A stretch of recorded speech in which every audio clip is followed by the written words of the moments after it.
Oh, pretzels, I'm late. Oh, beans.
Concerningly. So I have moved it slightly and hopefully it's plugged in again.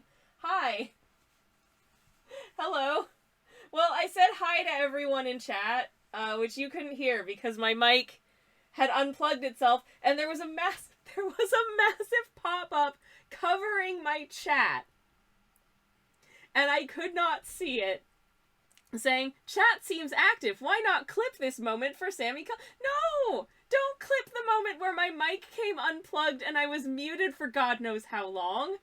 Thanks, Twitch. Very much appreciated. They're launching all of these tools and stuff, and it's just like...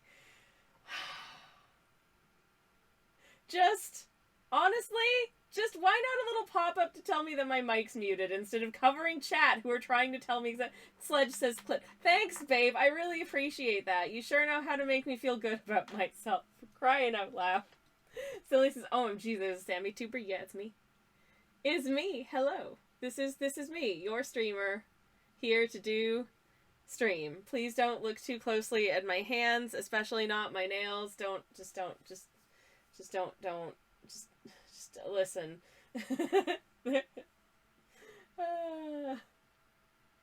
Sludge says, I mean, I do. Babe. Clip the hands, Mesh, no!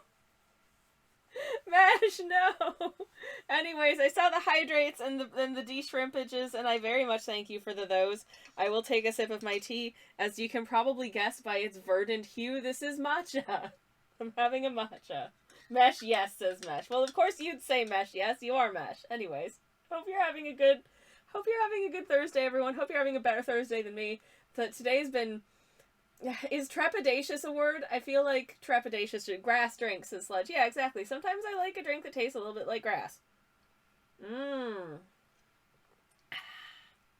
That's, honestly, it's pretty delicious. Oh, good. It's still, I did try my best to work the lumps out of this, and there's still lumps in it. Anyways, it's finally the time of year that I can unabashedly drink eggnog matcha, which does not taste like eggnog to me at all. It just tastes like a nice, sweet, creamy matcha, but, it's good.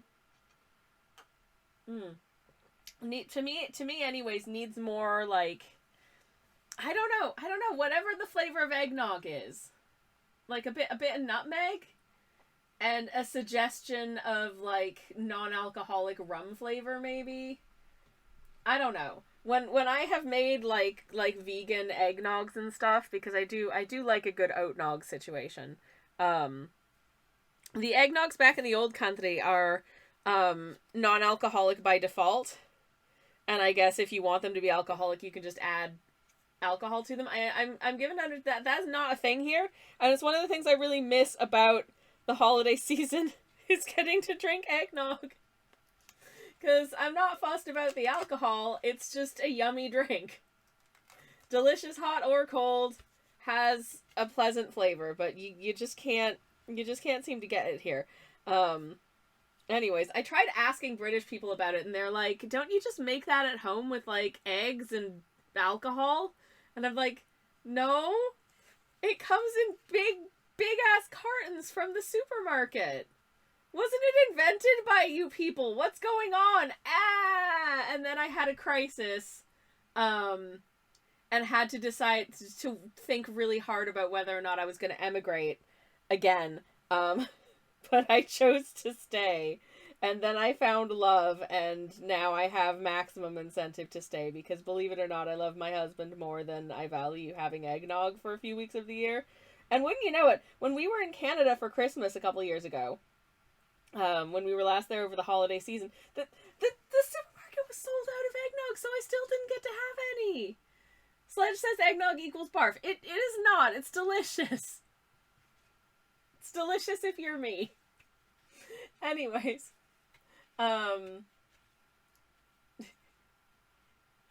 alcohol, it's just a yummy drink. Sammy 2024 speaking about eggnog. Listen, I like an eggnog situation. It's good, but I'm not a huge alcohol enjoyer.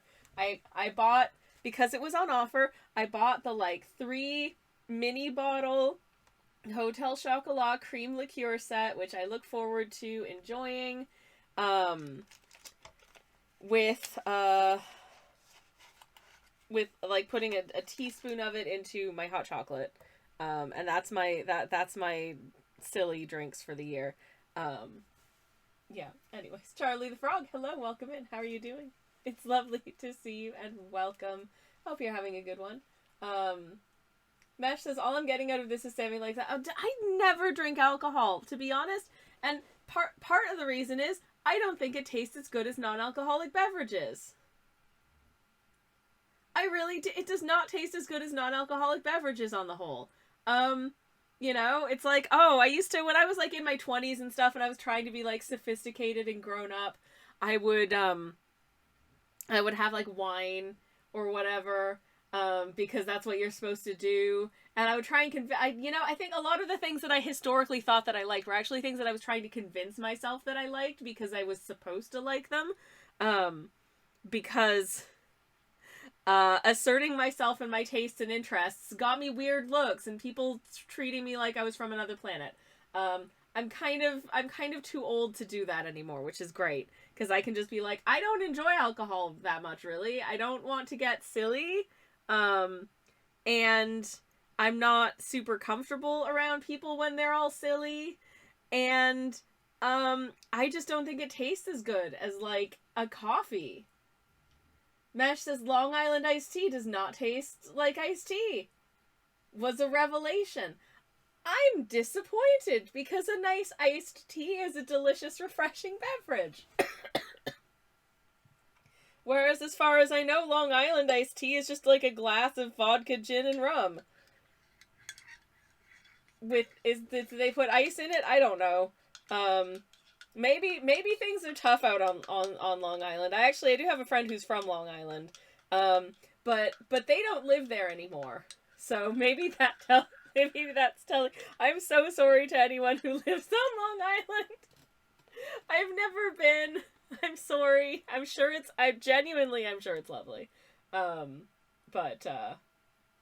Yeah, gotta ask Maggie if it's rough there. I'm pretty sure it's not. I'm pretty sure it's fine.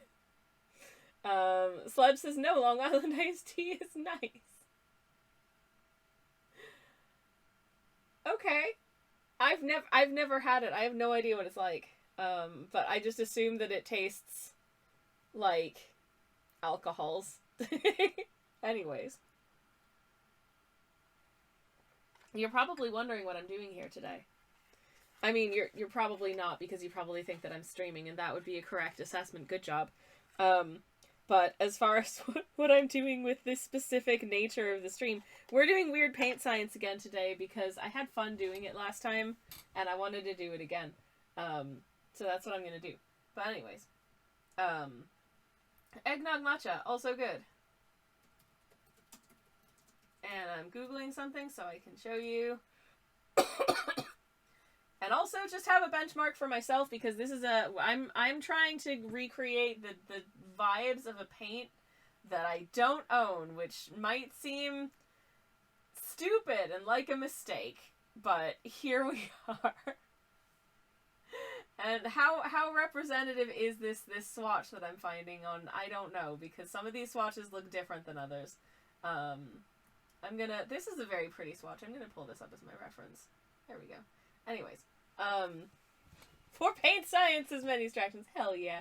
Mesh is lurking. I'm craving snacks and I'll give in. That sounds really nice. I hope you have a lovely snack and maybe go for a walk. Ooh, that sounds really nice. Don't drink the paint water. You're lovely. Mwah. Thank you. Actually, thank you for reminding me I don't have any paint water, so I'm gonna have to grab paint water in just a second. But I want to actually explain what we're doing here today, because I feel like that's probably the best place to start. And that is that there is a beautiful watercolor paint color that's made by Daniel Smith Extra Fine Watercolors, which is the people what made this tube of just neutral tint. I didn't own neutral tint, and I actually think that it's a really nice color in and of itself, but I also think it's a really useful paint to have. So I bought myself this tittle tube of neutral tint, just because. But anyways, this is the maker of that paint that we don't have. Rosie, hello, welcome in. How are you doing? It's lovely to see you. Welcome. I love your art style, says Rosie. Oh, thank you so much. Thank you. I apologize that the scale we're using for this is coated in coffee grounds, and you'll never guess why. This is the scale we use to weigh out coffee. This is our coffee scale. But it has nice, sort of reasonably precise measurements, and that's what I need today. Anyways, so what we're doing scientifically is there's this beautiful paint color that is called Moon Glow from Daniel Smith Paints, and I will attempt to show it to you if I can. Not because I'm just, super into self-promo, but, also, feel free to follow me on Instagram if you like the kinds of art that I do. But no, that's because the scene in my streaming software points to my Instagram page, because it was the easiest way to do it without accidentally being like, here's the back end of my mod screen, and suddenly the image is going all like wiggity wonky on us. But this is Moon Glow, and it's a little more complicated than this makes it look, in as much as it is a combined paint pigmenty situation. So it is a blend of 3 pigments. You could have washed the mat first, babe. Shh. And on that note, I'll be right back. Please enjoy looking at Moon Glow for a minute. Actually, no, I'll put the art camera back on. But I'll be back in just a second, because I have to fill the water thing. And my moderator / spouse pointed out that I just, while I'm filling this up with water, I'm just going to rinse some of the coffee grounds off of this. Back in a sec. Oh no. As if I plan ahead that far. Jeez Louise.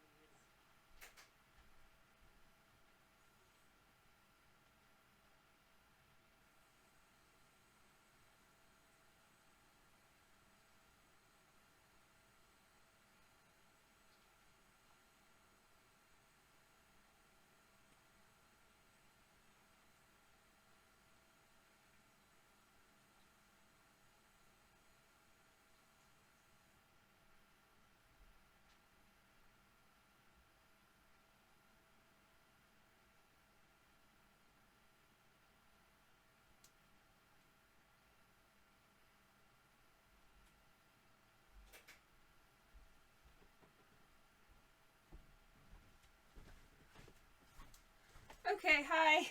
Sorry about that. Hey bees. How's it going? Briefcase full of bees. Lovely to see you. Welcome in. Hello. I'm sorry. Okay, so I did try and give this a cursory rinse, but do please note that it's got this, you can see it's got this recessed pattern all over it, and man, those little coffee findings just got all the way in there. Just that coffee dust just sinks right in. But anyways, okay, so here are our paints. I hope you're doing well, bees. Very much so. And let me just check and see if there's any chat that I missed while I was running away. I'm so sorry. I'm just sorry. Anyway. Okay, so Moonglow is this beautiful color we were looking at just now, which looks like this. It is like a granulating blend of 3 pigments, which means that when you do like a very wet wash of it, the pigments will somewhat separate out, and you'll get sort of a nice sort of shift of colors throughout. And it's just really nice for, I think, a lot of different purposes. It's a very mysterious color. It's very, I think, you know, it's called Moonglow. I think the intention was that it was good for things like nighttime scenes and night skies and stuff at night, shadows, that kind of thing. But I mean, you know, you can do whatever you want with your paints, damn it. Do what you feel like. Anyways, but there's an issue with Moonglow as it exists. Now, Daniel Smith, the paint manufacturer, does list it on like their site as being a light fast paint. However, it has been pointed out by some people that one of the pigments, which is, and I'm sorry if I'm going to mispronounce this, I'm going to try, anthraquinoid red, is not a light fast pigment. So because it's a blend, you might end up in a situation, if it's being sort of displayed or something like that, which is honestly not that big of an issue for me. I shouldn't really care about light fastness that much, and for the most part I don't. I'm mostly just doing this for science and fun. But if you've got something that has Moonglow in it and it's displayed in a place where it's going to get, like, you know, sort of light and sun shining on it over a period of time, that red pigment will fade down to basically nothing, and instead of having this sort of like grayish purple hue, you'll end up with like kind of a teal. And teal's nice. I love teal. Teal is beautiful, but that's not, you know, your intended color. It's not too difficult to make your own, and I do love mixing stuff and making things, so that's what I wanted to do today. Yeah. I'm going to, before we start swatching things out, though, I'm going to need to make a little swatch card. I'm just realizing. So I've got my little watercolor block, and I'm just going to take one of these. This is just A7. Hello, Aoife. Welcome on in. How are you doing? It is wonderful to see you. Welcome on in. How's your Thursday going? Also, I do apologize to everyone for my voice. It has been a week of not feeling very well, and it has taken a toll on my throat, and so I sound a little hoarse. Nay. So that's where I'm at. I'm just gonna scoot this scale out of the way for a second. And while I'm stenciling out some little swatch shapes, let me tell you about how I arrived at the colors that I'm using here to make my own Moonglow. Namely, I've got French Ultramarine, which is, so these two colors are not changed from the original painting, or the original paint rather. We've got Viridian, which is our green. We've got Ultramarine. I've got French Ultramarine here because this specific, like the Schmincke French Ultramarine is gorgeous. It's a beautiful paint. And then I've opted for Quinacridone Violet. Now I know this is a somewhat cooler color than the Anthraquinoid Red, but it's also a color that was available to me at the time that I purchased these, and light fast. I've also seen people use Quinacridone Coral, which is similar but like a warmer color to this, so it's like redder. I'm also aware of the fact that I own a good light fast red, which is cadmium. I want to say cadmium red, but I don't know if it might have different granulating properties than this one. Anyways, Aoife says, guess who quacked the case of the secret salami today? It was I, the duck detective. Congratulations. I hope you had fun. And, good job. I did not realize that you were a duck. For some reason, I always thought you were a human, and I realized that is, an unfair assumption on my part. And, right, it was the game Duck Detective. Okay, so, assuming once again that you probably are human. Anyways. I'm pretty sure I may have seen your hands in a photo, and they definitely look like people hands. But anyways, Aoife says, the game is called Duck Detective: The Secret Salami. No euphemisms here, just salami. That sounds delightful, and I would like... Do you recommend it? Because that sounds very fun, and I would like to play it. Wait, I thought they were a bunny. Oh my god, you're right! Of course! Of course they are! What am I talking about? Of course! Of course, Eve is a bunny. What am I talking about? I'm sorry. Once again, I do apologize. I'm taking accountability, and I will learn and be better next time. So, sorry about that. Oh gosh, I'm so embarrassed. I'm just gonna... Why do I do live streams? Why do I let myself appear live on the internet? This is just a recipe for me embarrassing myself in public, and I don't know why I do... I mean, I know why I do this to myself. It's because it's fun. I think I'm rambling because it's been a long, weird day, and I'm feeling a little bit, I'm feeling it at the moment, shall we say. Please be nice to me. I'm just a little creature. Anyways. Doof. I'm just making... So I have 8 of these little pans. So I'm gonna make 8 pans of paint, basically. And we'll see how that goes. I've tried to come up with a set of interesting ratios, because basically I've seen people have made, like, replacement Moonglow paints before, but they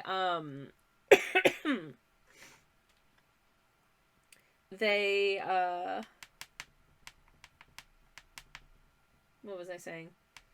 They have never given quantities of, like, how much of each paint that they've used. They're like, yeah, just mix it up until it looks right. And I'm like, you know, I do that a lot with, like, mixing paints together to see what I get and to create a color that I want. But, you know, because these all come in tubes and I much prefer to work in pans, I was like, okay, but actually having a whole bunch of, like, variants on Moonglow of various ratios of the colors to each other might actually make for an interesting set of paints. So I thought I would just make, like, a couple of Moonglow variations and then see if I can paint things with them. I thought that would be fun.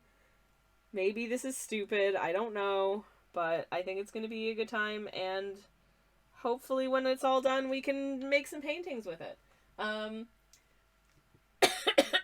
We shall see. Anyways, Aoife says, it was fun, yes, the solving of the case was kind of Mad Lib-like puzzles. Ooh, wasn't a big fan of that. But the game was funny, great voice acting, great music, and really cute graphics. Would really definitely recommend. Oh, nice.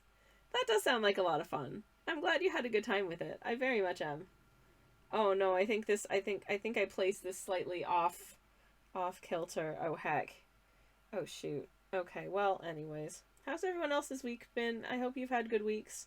I've had, once again, a busy week, but the good news is that my busy week is over, and my subsequent weeks are going to be hopefully less terrible leading up to the holidays, because the last, like, fortnight has been too many things, too busy, lots of things that I don't want to do, whilst also being sick for the last, like, several days, and I'm kind of over it. So, trying to swatch these out very, very methodically so that I know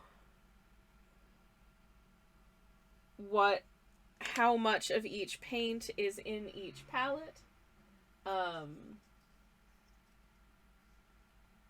And hopefully that will help, because, you know, that I feel like that's kind of an important thing to remember. I'm gonna take another little sip of my matcha, if I may. Not enough sleep, but, you know, oh babe, I'm sorry. I'm so sorry. So I've been coughing at night, and I worry that it's been keeping my person awake, and I feel really bad about it. Maybe I should have just retired to a different room and, like, slept on the floor or something and closed the door so that you could sleep quietly. I don't know. But anyways, I'm gonna take a sip of my tea. At least my tea is yummy.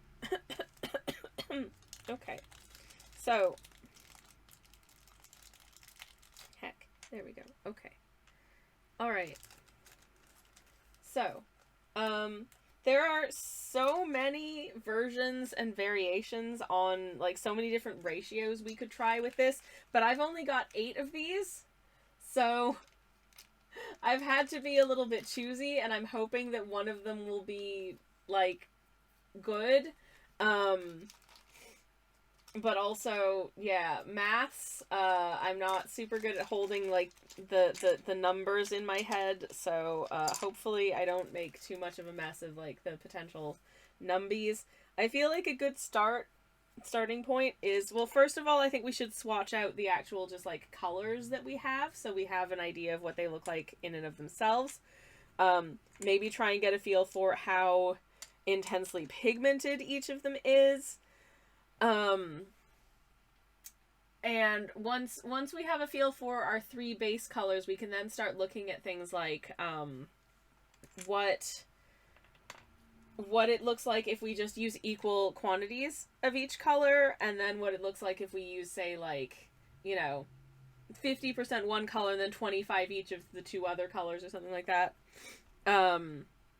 for a few rounds, and see how many pans we have left once we've done that. But yeah, I think actually just swatching out these first 3 is probably a good first step. So, I love these little tubies, but also these little tubies make me so scared, because sometimes you open them and the paint just wants to escape.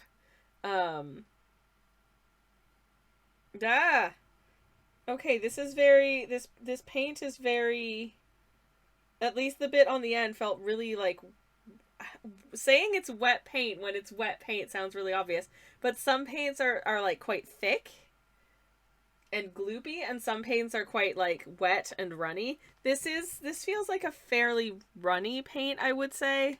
And I think I'm just gonna use this little brush for this, I guess, because why not? And I'm just gonna pop it on this one, and we'll see how we get on here. I'm not sure how granular I want to get sort of in with these blends, because there will come a certain point where, like, honestly, like, this one and the next are not going to look that different. And once we get sort of that far into it, oh, hello. This is just a really gorgeous color, like, to begin with. This is super pretty. I love that.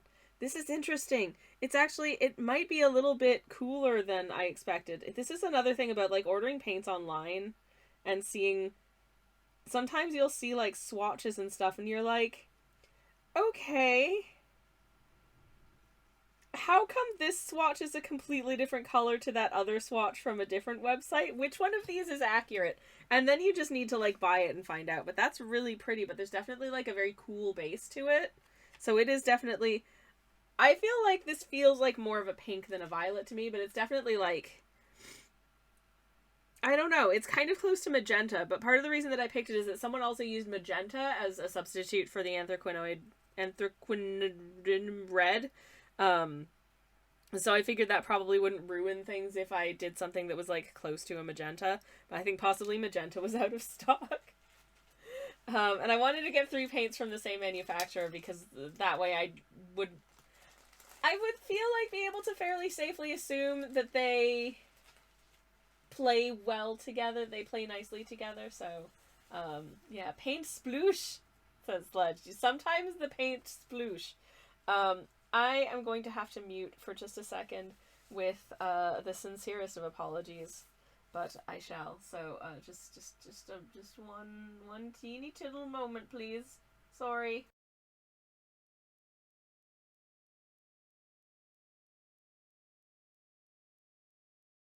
Goodness gracious. Okay, sorry about that. I needed to blow my nose, because that's the kind of life I've been having for the last few days. But yeah, no matter what else happens in this stream with this palette of paints, this color is hecking beautiful, and I really, really like it. Next is, of course, Französische Ultramarine, which is French ultramarine in German, because the top names of things on these are German, because Schminke is a German paint maker. And I'm going just going to oh no, this one's had a little bit of a separatism issue. In as much as a bit of the binder had settled to the top of the tube, which isn't unusual and is not necessarily a mark of like the paint having gone bad or anything like that, because it does happen quite regularly. And generally I think it's fine. It usually ends up being fine. You just kind of, when you get your first sort of like blobby out, you just need to kind of stir it back together and it'll be okay. So I'm just gonna give this a little wet down so we can have a look and see how the texture of this paint sits and manifests, and whether or not it's different to, oh, look at that, that's such a bright blue.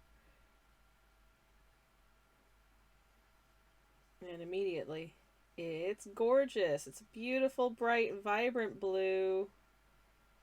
I'll be interested to see which, if any of these paints end up being more dominant in like the equal parts of each mix. Because I'm wondering, now this might be because this segment of it is unusually sort of binder heavy. But I feel like this is going to be a stronger color than this. So we may end up, the closest we get to a Moonglow may end up being one where there's less of this and more of the other two.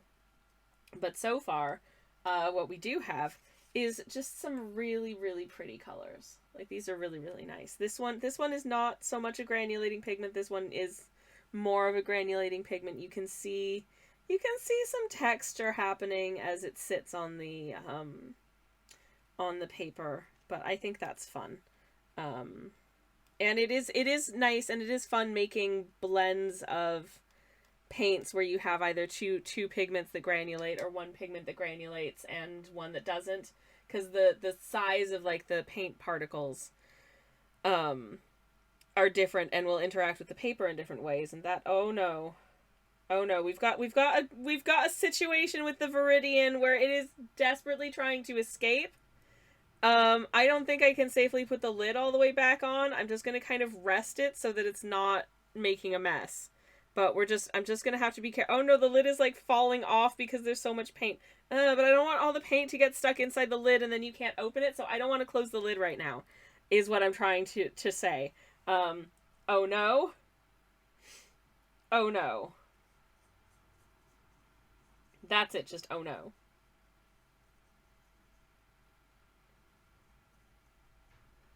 Okay. So let's make a little space for Viridian, which is a lovely green shade. And it is indeed, it is a cooler green, I would say, rather than like just a very straight ahead green. It is, as far as greens go, it's a little closer to blue, but it's not like teal level of closer to blue. But it's not quite the midpoint of green either. It's just on the cooler side. In my estimation, anyways. My vague knowledge of colors and stuff. So here's our paints and their relative textures thus far. The ultramarine, I'm concerned, might look a little bit weird because we had an issue with the binder, but that's okay. This is just an initial swatchy, and the rest of it should be fine. And if it's not fine and it's super broken, then oh no. As usual, my mixing stick is literally just the end of my masking fluid brush because it's really good for mixing things. It's also this like clear plastic, so it wipes clean really, really easily. So shall I just jump into our first mix? I will say also I'm aiming for a measurement, like a weight something or other doodad of about 2.4 grams for each blend, because that's a number that divides into various permutations of threes very easily. So I thought it was probably a safe number to use here. Okay. And so that's what I'm going to do. So first of all, so for our first one, I'm literally going to do 0.8 of a gram of each of our colors, and we're going to see what does that look like? Which of, if any of the colors will kind of take, the lead in that? Do any of them kind of take a back seat? I'm genuinely very, very interested to see. The inside of this lid is already super gross because a little blob had gotten stuck in it, and I was hoping to kind of extricate that, and did just a terrible job of it here. Oh no. Oh well. Okay. So, we have our 3 colors. I'm going to attempt to measure them out on my scale so that each one measures as close as I can get to 0.8 of a gram. So that's 0.3 apparently. Oop. Oh, it's so gooey. It's so gooey. Okay, how's that? That's 0.6. Okay, so a little more. And I'm just trying to kind of cut it off there so that it doesn't smush. That is exactly 0.8. Okay, fantastic. Gonna stop there. That is our... Actually, it's interesting. I'm looking at least on my monitor, the Viridian is looking a little bit tealer on camera. That's interesting. I'm also very aware that we're not going to create exactly the same color as the Daniel Smith one because we are using a different sort of reddish pigment. But hopefully at least we'll be able to create something that's pretty. That would be nice. That weighs nothing. Okay. Well, here's a little more. That scale. Catch up, please. Scale.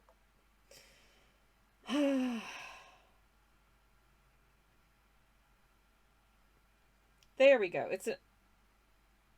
Now it's not 0.3. Okay, the scale jumped from nothing to 0.3 very suddenly, so that's fun.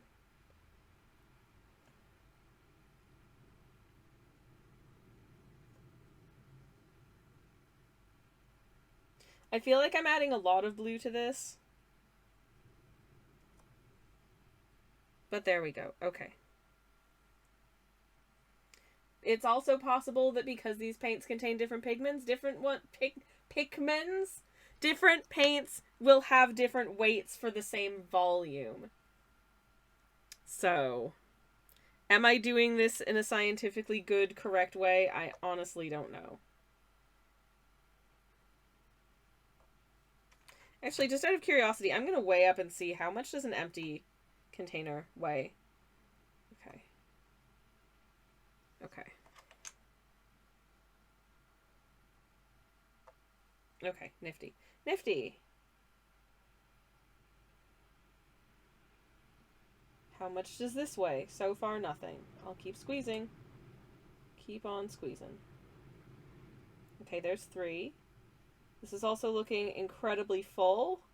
So did I make this measurement too large? No, I don't think so. There's quite a lot of air bubbles in here that I'll have to kind of try and smush out. Ooh.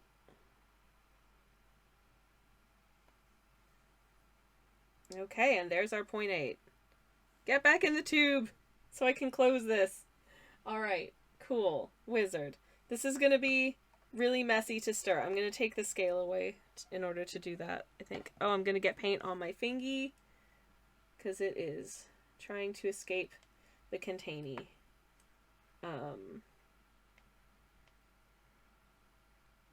Maybe I made this measurement a little too big. I honestly thought that this would fit fine, but then I guess what I wasn't thinking of when I came up with this as a measurement is the fact that paint shrinks when it dries. Oh no! I massively overfilled this because it is full right now, and trying to stir it up is proving challenging. So I think I'm just going to have to be very slow and very deliberate about how I stir this. I might even want something that is a somewhat more tiny object with which to stir. I'm wondering if we have like a paper clip or something somewhere that I can just that I can borrow for that.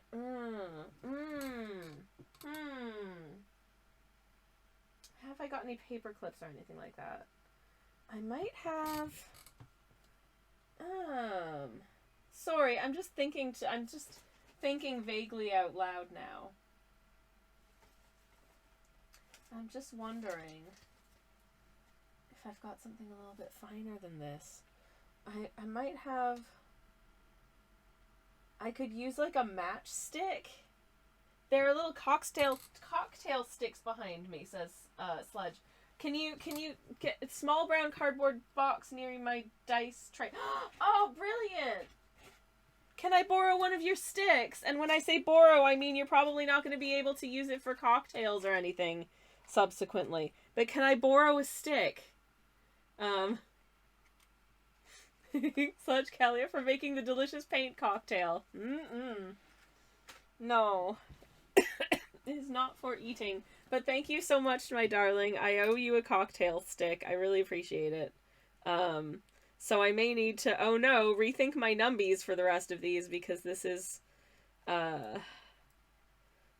quite full, but we'll see how we get on when I've actually stirred it up a little bit, I think. Because doing this might also help to work out some of the gaps inside, and there were definitely some, because this paint is quite thick, there were definitely some gaps inside. So.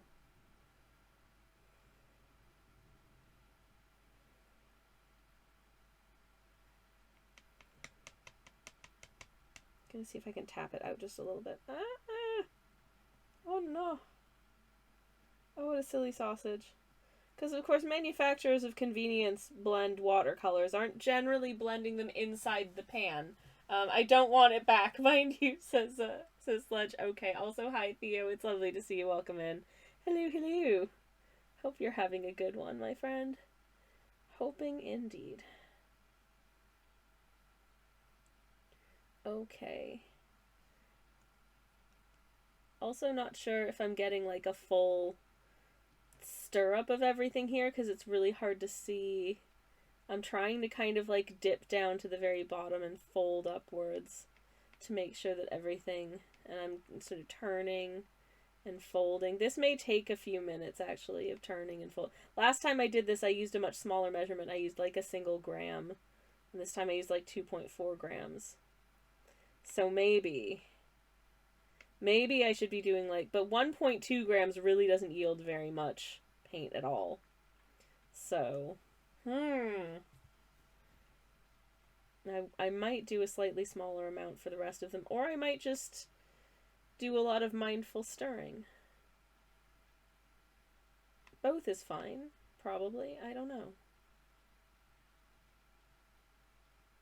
And I figure I should probably just keep stirring this up until I don't see any obvious marks of there is a secondary color swirling here, which I can see some swirls of blue and some swirls of pink. I'm not really seeing any green swirls, which is concerning, because I would very much like to make sure that that is getting stirred into the other two. Oh, here comes some more. Either that or the green pigment is just the least strong of all three of them, and it is just kind of, it's just kind of been absorbed. I don't know. Mesh says, didn't know what I crave, but apparently the answer is brownies should be done in about 20 fish. Oh, I love that for you. I have been thinking about some brownie variations I'd like to make. Namely, like over the last like month or so. I was reminded of cheesecake brownies the other day, and I'm like, oh yeah. Cheesecake brownies are the business. Chocolate brownies, just in general, are the business. But also marmalade brownies. I've never made marmalade brownies, but there is absolutely no doubt in my mind that marmalade brownies would be wonderful. Would love to make marmalade brownies. They're on my list.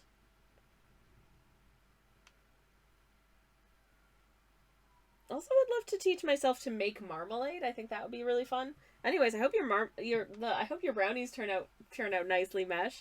Please feel free to provide a status update when they're ready, because that sounds really, really good.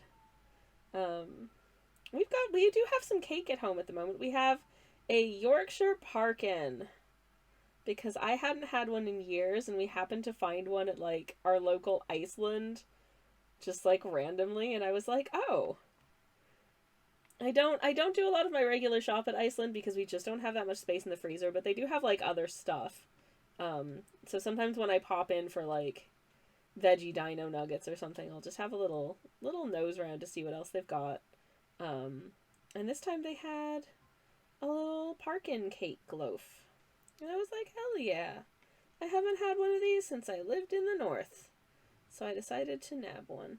This is starting to look quite uniform. I'm not really dragging up any obvious differences in color as I stir my way through. So I think we might be close to uniformity, which would be really good. Either that or there's just like a massive pocket of a color hiding under here that I just can't see. But I'm just trying to sort of drag my stick all the way through and all the way back up. Like, oh, there we go. There was a little swirl of pink in that corner that I had missed. So this is very important to be thorough when you're mixing these colors together, because you want to make sure that you've got everything is nicely mixed together. Gotta go finish my workday and then we'll be headed home, says Sledge. Yay! I cannot wait to see you. Have a lovely rest of your day. I hope to see you soon. I love you very much. For anyone who doesn't know, Twitch user Sledge Callier is my moderator and my spouse. We're married. And we live in the same house. Isn't that something? It certainly is something nice. Okay.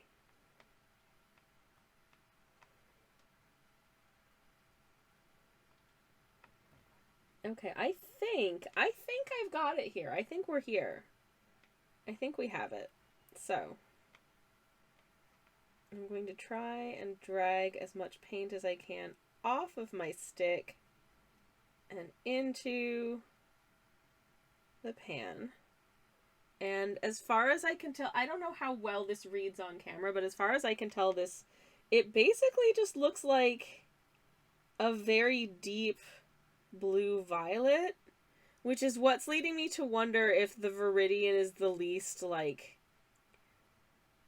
potent of the pigments that we have, because from our previous pigment, palette experiments, we know that, some pigments are just way more vibrant than others and will produce a much more bright result with the least amount of paint versus other ones which are quite subtle and you have to build up quite a lot of pigment to get what you want. So I think I'm going to leave that for a moment and drop a little BRB for a couple minutes. Samuel, thank you so much for the lurk. Very much appreciate it. Oh, excuse me. And as soon as I return from being right back, we will swatch this out and see what we get. And I'm very excited to see what we end up with, because I genuinely haven't the foggiest.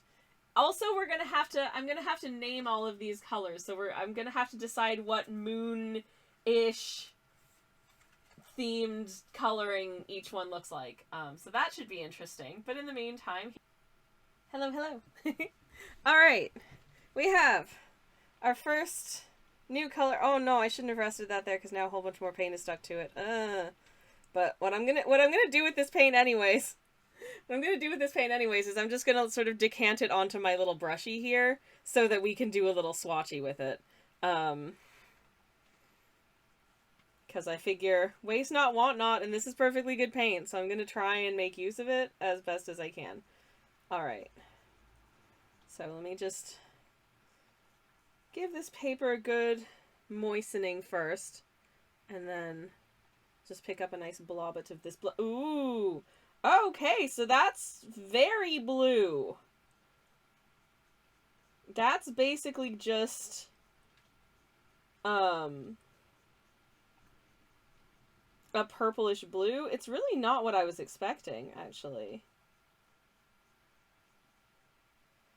I'm surprised by that, because that's really That's purplish blue, and the green doesn't seem to be doing a lot of heavy lifting here, which is quite interesting. It's very deep. And it's very pretty. But I'm wondering if we'll end up with one of the blends where there's less blue and more of the other two to kind of arrive at what we're after. Because this is a very oh goodness. Sorry everybody. This is a very sort of violetish blue. It's gorgeous.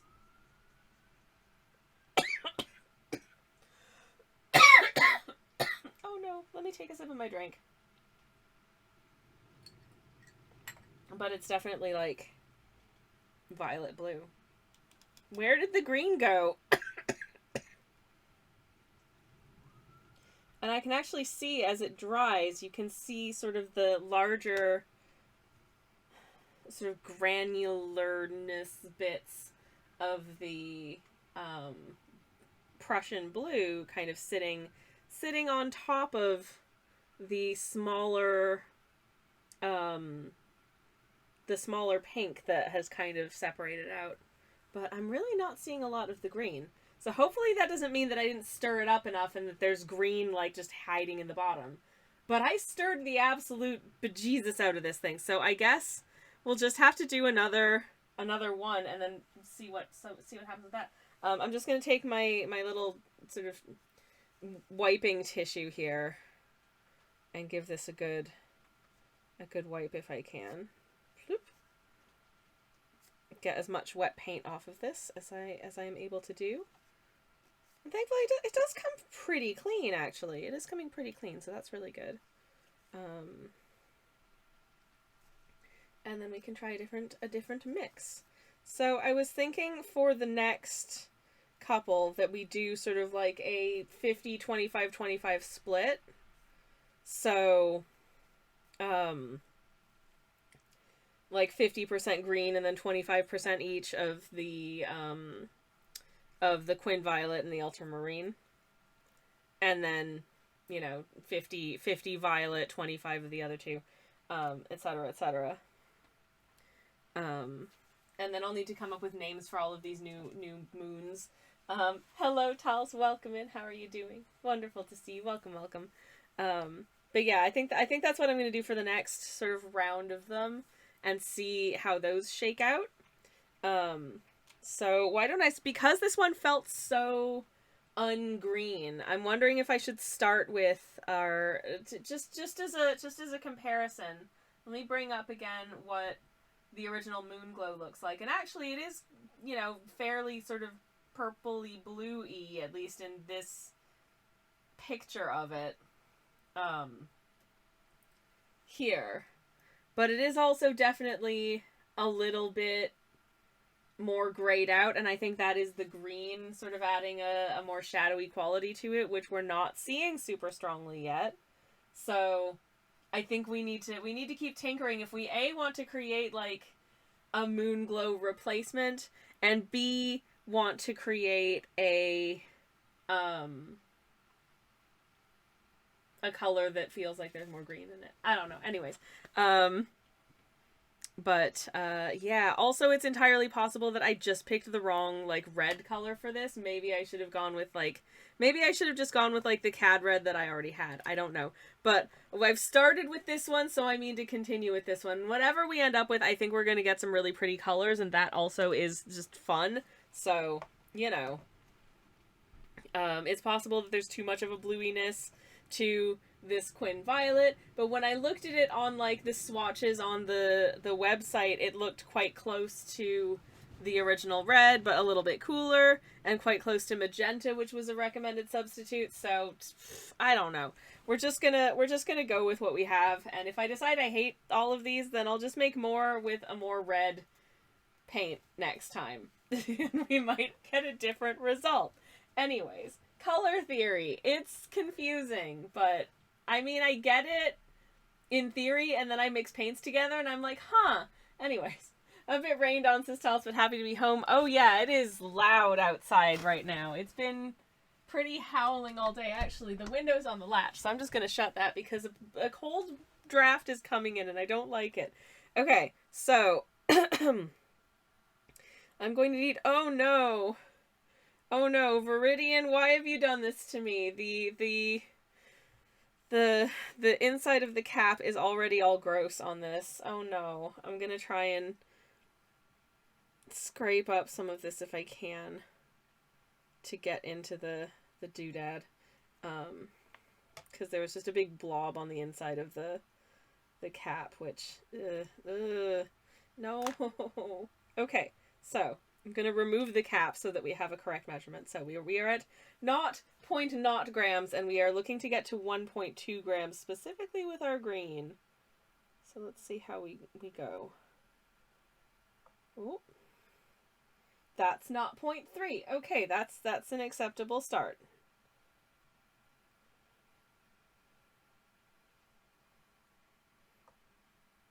That's 0.6 going on 0.7. That's 0.9. Okay. That's a gram. Okay, cool. That's still a gram somehow. All right, sure. That's 1.1. So carefully.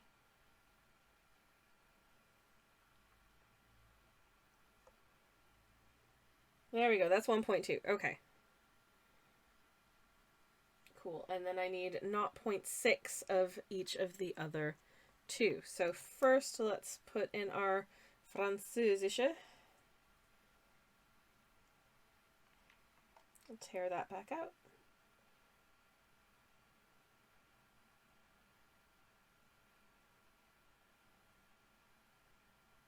I think part of it might just be that the ultramarine seems to weigh a lot less than the Viridian.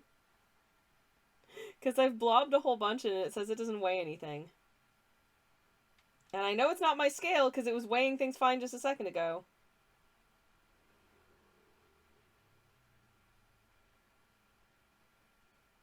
But like, yeah, I'm having to put a lot in to get it to register anything at the moment, which is really weird. Because normally it would have said something, but oh my god, come on. Scale. Is my scale just failing me? I don't know.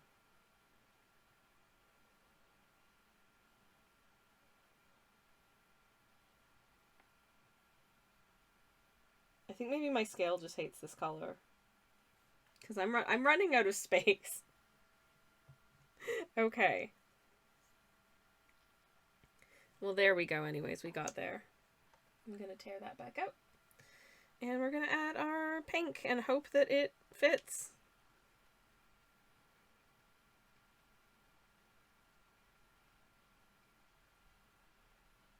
It's quite runny because it is just falling right in there, which is wacky. 0.3. Trying to spill out of the thing. Okay. Okay, we have arrived at the amount, and my god, it looks like way too much. So, my scale, no, is my scale failing me now? My scale might just be failing me, I don't know. Usually the scale is very, very good, though, so hopefully it's fine. Okay, I've got my nice clean and dry stick.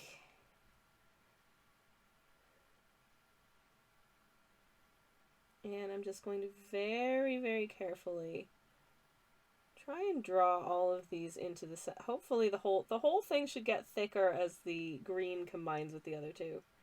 Oh my god, why are they so runny? I think I may need to attempt to make a smaller quantity of the other paints, because these paints seem to the ultramarine and the Quinn Violet seems to weigh a lot less per the volume of them than the green. And as such, they take up a lot of space. They take up an awful lot of space. This one feels more full than the other one. Oh no.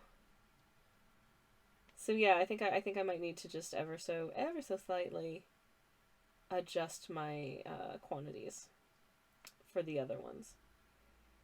Now the nice thing about watercolors is that they do shrink as they dry.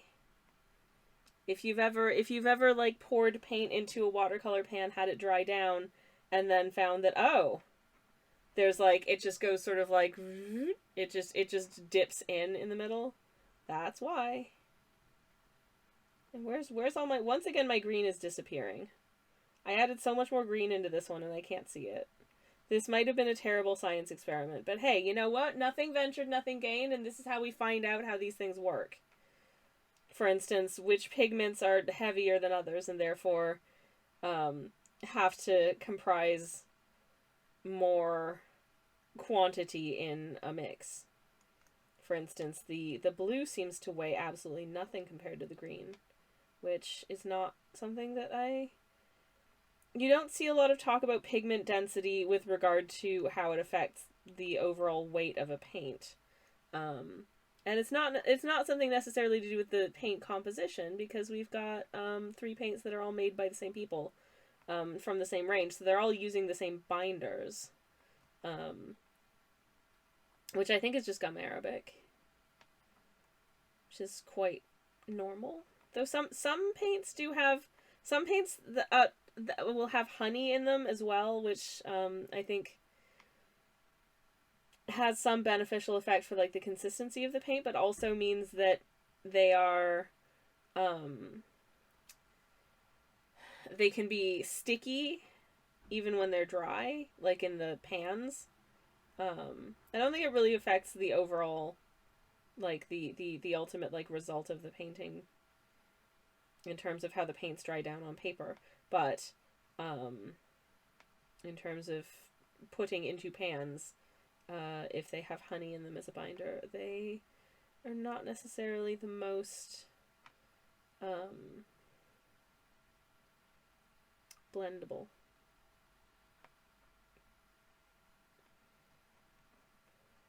Clap. Cool. I am struggling to find it's really interesting once I start like stirring it in, I'm really struggling to see where the green goes, because I see streaks of blue, I see streaks of pink, and I know that there was a butt ton of green in here. But where is it? Like, I don't see it. It's really weird. Unlike those and they'll catch flies, this tells, unlike those vinegar-based paints. Oh dear, I definitely don't want flies in my paint. That's nasty. Maybe, you know what, I'll stick with gum arabic. I don't think vinegar, I don't think vinegar paint would work very well. But I don't know, is that a thing? Also, that saying, you catch more flies with honey. Why do I want to catch any flies at all? Like, why is that something, is that desirable? To have more flies? I don't get it. I don't know. I'm very confused. Anyways.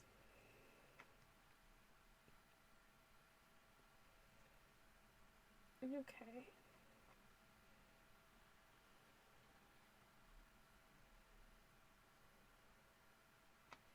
Well, this color looks blue. It looks bluer than this one. So maybe it needs more pink and more green and less blue. Maybe that's what I'll try next.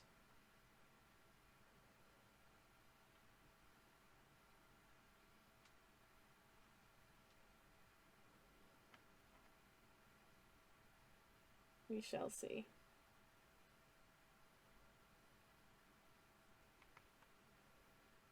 I am trying to dig very nice and deep down. Make sure that any pockets of single colors are well disturbed and distributed. Like I see, oh, I'm finally seeing some green streaks coming through, so there is a greening effect happening here. But so far neither of these have quite captured the essence of the original, and maybe that's me picking the wrong third paint to go with the green and the blue. I don't know. Or maybe we just haven't hit on the right measurements yet. There's a little bit of pink there that hadn't quite been folded into the mix.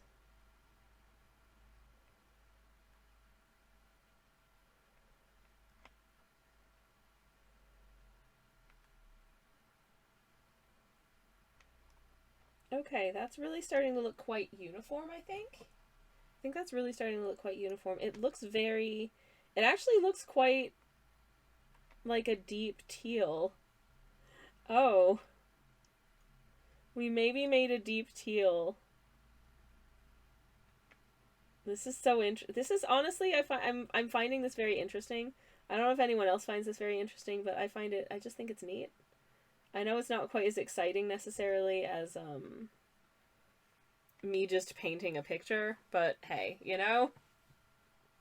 I do have a sketch. I do have a sketch, by the way, for a thing we might paint. It's me, but like a creepy winter forest spirit. Because, I don't know, I thought that would be a fun thing to be. And I thought, oh, what if? What if? Why not? Why not? Let's give it a go. Okay. So, these paint pans are very precarious. Because they are so full. Oh no.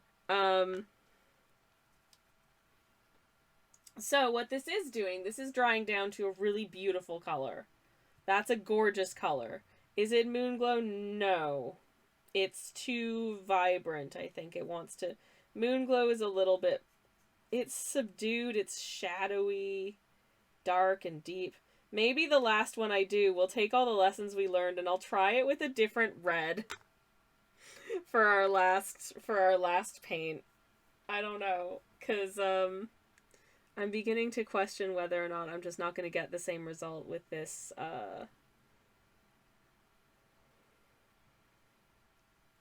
violet. But I'm happy to keep messing around with it because what we are getting are just some really gorgeous colors. Now, once again, where's Viridian? It's gone, but this is a beautiful blue. This is a very, like, inky... This is, like, inky depths. This is, like, I don't know. This is, like, oceanic moon time. I like that a lot. I think that's really beautiful. I'm sad to have to kind of wipe off the rest of this. There's still a little bit left on the stick. But that's okay. This is fine. This is completely fine. So how much of this paint have I gotten through? Okay, not too much. We've got plenty. But I think I'm going to reduce the amount that I put in the rest of the pans just so it doesn't take up quite so much space.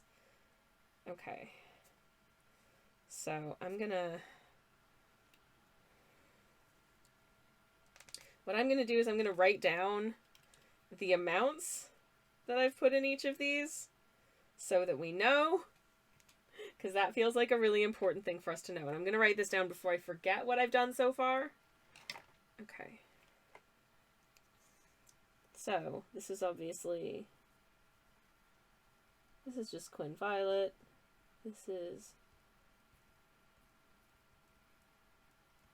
French Ultramarine, which my writing is tiny and very difficult to read, but as long as I can see that it says for ultra something, I know what it is, right? Okay. And then this one is a 1-to-1 of the 3. And then this one is, let's say, 50, 25, 25, V, 2, French, 2, Quinn. Okay. I am trying to abbreviate them in ways that I can differentiate them easily. And given the state of my handwriting, I could have abbreviated the blue to ultramarine, but then I'm like, that might look too much like the V, and I don't want to mix them up. So instead I have abbreviated French ultramarine to F. F for French. Good. Love it. Okay. Delightful. But yeah, this color, if I can just push a little bit of extra water into it to just have a really good look, see at what exactly it's doing. I like the way that the violet really seems to kind of sit under it as like a nice sort of purplish underlayer, and then you can see the blue is kind of floating on top of it. The green is clearly having more of an impact here because of the shade of blue that we're getting. But you still can't really see it. So, I'm having a thinky thought for the next one that we do. I'm wondering if okay, first of all, I want to put less paint in the pan because it is scary how full it is, and it's really hard to stir. So I'm wondering if instead of going to 2.4 grams, if I do something like 1.8 grams, we might be a little bit safer. But I want to really dial down the measurement, like the weight of blue that I'm putting into it, because that feels like, A, it's taking up a butt ton of space, and B, I want to see what a less blue heavy blend would look like, especially because these two are the closest we have to complements of each other. So seeing the way that these two interact with just a little bit of this, I think could be really interesting. So I could do like equal parts these two and then a little bit of this guy, or I could do a lot of this and then a little bit of this one and then even less of this one. Okay, so if I'm doing 1.8 grams, how can I calculate that out? If I were to do, say 1 gram of the green and then something like 0.6 grams of the pink and then like 0.2 grams of the blue. I don't know what this is going to look like, but I'm really curious. So I think that's what I'm going to try. And actually I'm going to try and mark that down. This is, how shall I do? I don't want to try and figure out what those percentages are. So I'm just going to do 1.0 to 0.6 to 0.2 of Viridian, Quin Violet, and French Ultramarine. Okay, wizard. I am apparently getting emails on my other computer, which I didn't turn off before I started this stream. So if you hear any ping noises in the background, I'm ignoring them because I'm off the clock. So here's our little, swatch. And we're going to try a really weird one. I would just really like, I want to see what it genuinely looks like when different colors dominate. And so far the blue seems to be dominating a lot, and I think that might just be because the weight of it is different to the others. So I'm going to put a much smaller weight of this, though it still looks like an awful lot of paint. So, I've teared out my, like, I feel like I've definitely used up more of the blue tube than I have of the green tube, for instance. Okay, that's not 0.2. That was an easy squeezy. Good, great, fantastic. Love that for us. I'm gonna tear that out. And then along comes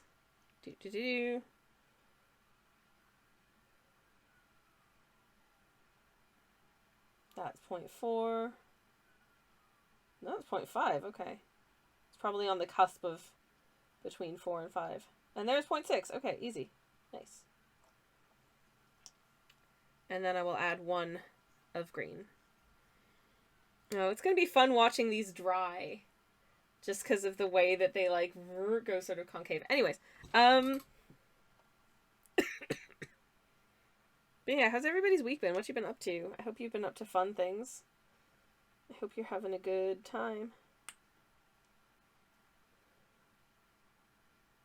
Okay, so far that doesn't weigh anything. Good start. There we go, 0.3. Okay. 6.6. Gonna be careful not to overdo it. 7, 8, and a gram wizard. And I have ever so slightly squeezed it out of the actual area of the pan. So good job, me. Very, very nice and tidy. Just like I am not. Okay. All right. Let's see. And just watch this be nothing but green, and I'm like, oh no.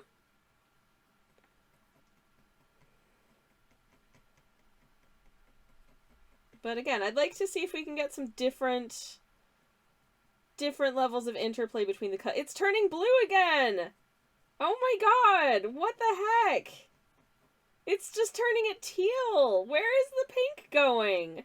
Now the pink is disappearing. Maybe I need... Oh, you know, maybe the next one I do should be, like, more pink, some green, and less blue. Maybe that's what I need to do next, because now we've got, like, teal. Suddenly the green is in play, and the blue. But our pink has kind of gone for a wander. How weird. This is very weird. I had a very, like, nice sort of scientifically rigorous list of, ratios and combinations to work from, and I've just thrown them all out the window. Because I'm worried if I do that they're all just gonna look blue. And I would really like for this palette to have different colors in it. So I think the next one I do will be, I'll just reverse... I'll do the same as this, but reverse the green and the violet. But still not very much blue.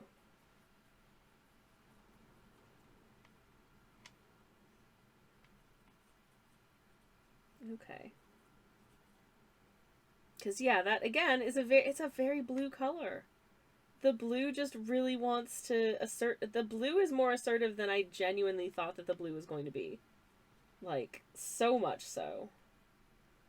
It's kind of... It's really... I'm really surprised at how assertive the blue is. Especially, I think, I'm used to... I have another blue that I've used quite a bit, Cobalt Blue Deep, that I've used quite a bit in a couple of different, like, I'm gonna blend a bunch of paints together type palettes.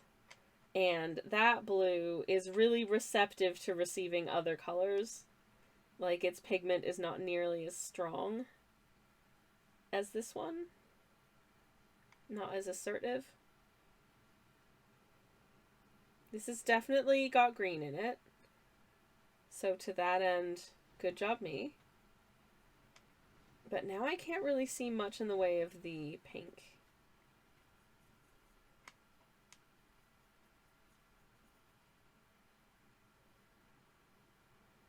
So maybe I need to do one that's like equal amounts pink and green.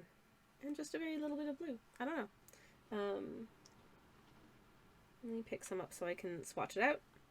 But let's see how this looks. And then once this is all said and done, I am going to try and name these colors.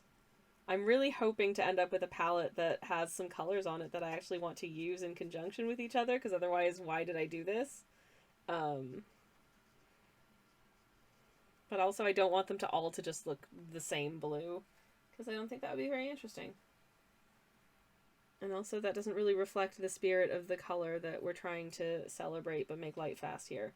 Oh wow! Well, that's very similar to the last one, but a little bit greener. But again, it's very blue heavy. It is sitting differently on the paper, like, for sure. I really like the way that this is sitting, actually. It looks very nice, but it's very indigo blue, actually. It's a very indigo blue. But it's definitely blue. Okay. So, I'm going to try doing this again with, like, half as much blue and equal amounts violet and green. Because now I think this is looking a little bit, it's going to be getting closer to teal. So I'm going to try, God. Okay, I'm going to try 0.1 of a gram of blue. Just so that the other two have a bit of a chance to actually not just be bit players in a shade of blue, essentially. Oh no, I also just got a ton of paint all over my fingies. I was trying to clean up and instead I just got paint all over my fingies. Oh no. Oh shoot. Oh heck. Anyways.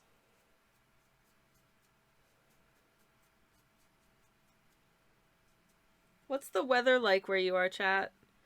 Has anyone had snow? I'm given to understand that I think my people back home have had snow. I had a photo of my nephew who's 12 and his friend, and they had just buried themselves in a big bank of snow. So you could just see the top, their heads and their feet sticking out, and then just a mound of snow. And they were just chilling. It was very cute. We have no snow here. It's very I don't know, gothic horror story winter here. There's been a lot of very ominous wind today. A lot of very ominous wind and rain, and being inside when these things are happening is really cozy. It's a dark and stormy night, says Tals. It really is. I'm a little concerned about my moderator / spouse having to come home in this. But he's just taking the bus, so I'm sure he'll be fine. But okay. So the next one we are doing. This is getting silly. So I'm gonna add 0.1 of a gram back to this just so we can get even numbers of the two other colors. I'm gonna do 0.9 to 0.9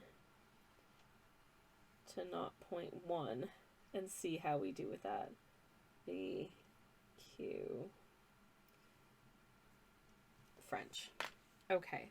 Let's see what it looks like with less blue. Because I do really like these blues, but they're all a little bit too blue for the color that ultimately I would like to be looking for. So, for the rest of these colors, I think I'm going to be using a very sparing amount of the blue if I can. But the smallest amount I can add is 0.1 of a gram. Because that's the smallest unit that this scale can measure.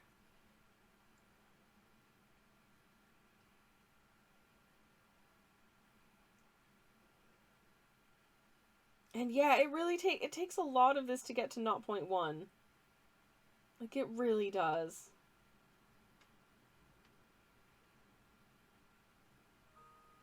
How is that not 0.1 of a gram? I don't know. I feel like it is. But it says it's not. It says it isn't, so.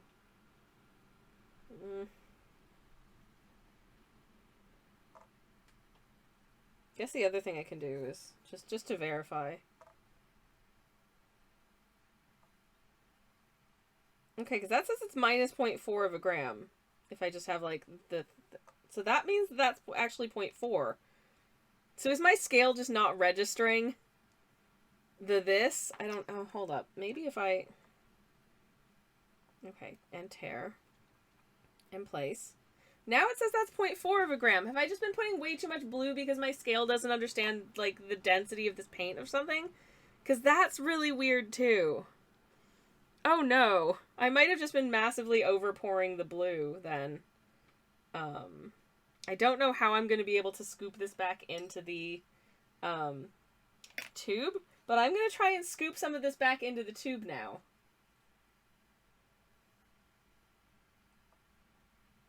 Because I would like there to be less of it.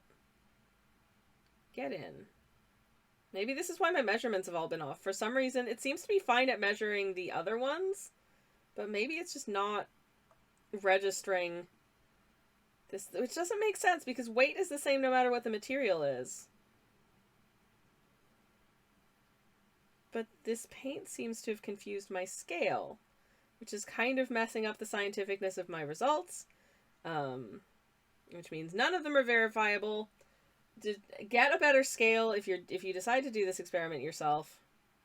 And please accept my utmost apologies, because apparently our measurements for the first 3 paints might have actually been kind of off. Which is deeply frustrating. I don't know if I should try and repeat those, but if I do, I will run out of paint. So,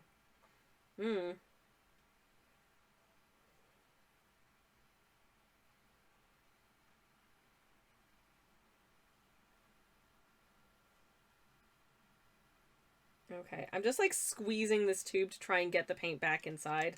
I think I've more or less succeeded here, so we're gonna stop. Okie dokie. Yeah, it keeps like the number keeps skipping around between like 0 and 1 and 2 now. So for some reason it's just having a really hard time measuring this paint specifically. I don't know why. Okay, so I'm gonna add, on top of that, I'm gonna add equal amounts of the green and the other one. Okay,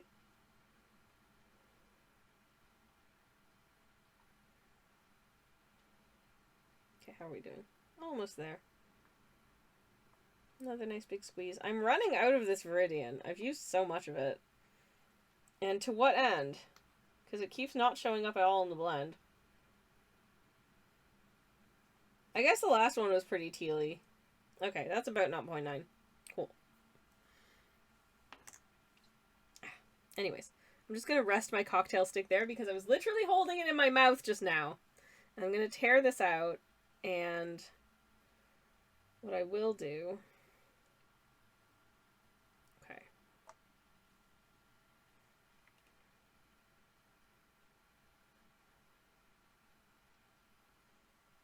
See, because it measures that just fine. So now it says there's I've poured in 0.4 of this paint. But for some reason when I try to pour in the blue paint, it just doesn't really want to measure very well. Is that normal? That doesn't feel normal. It doesn't feel like how scales should work.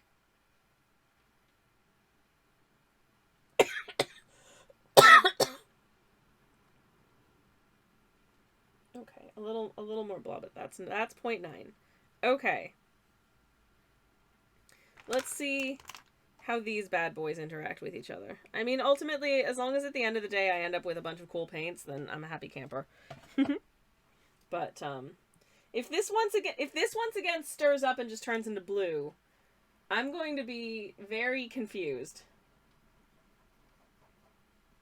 Okay, so thus far it's just kind of turned into burgundy. Let's keep going. Okay, here they come. Here they come. Oh, it's teal. Oh, it's turning teal.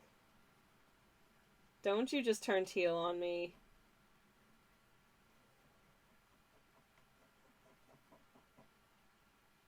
Wow. Okay, actually, I think we might be onto something here. This feels really good.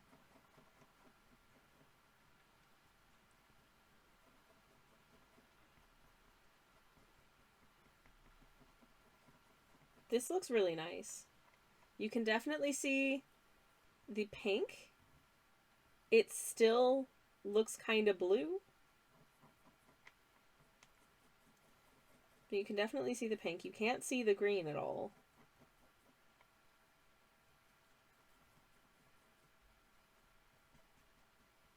And you can definitely feel the blue. But I guess that the green being a cool green and the violet being a cool violet, they're probably going to come together and create kind of a purple. Have you always put the blue in first? Maybe it just struggles with getting off of 0. It doesn't seem to... I did put the green in first for this one and had the same thing. So I'm honestly not sure. I mean, you might be right. I think it's sometimes the scale does do that. I think you might be onto something, Tals.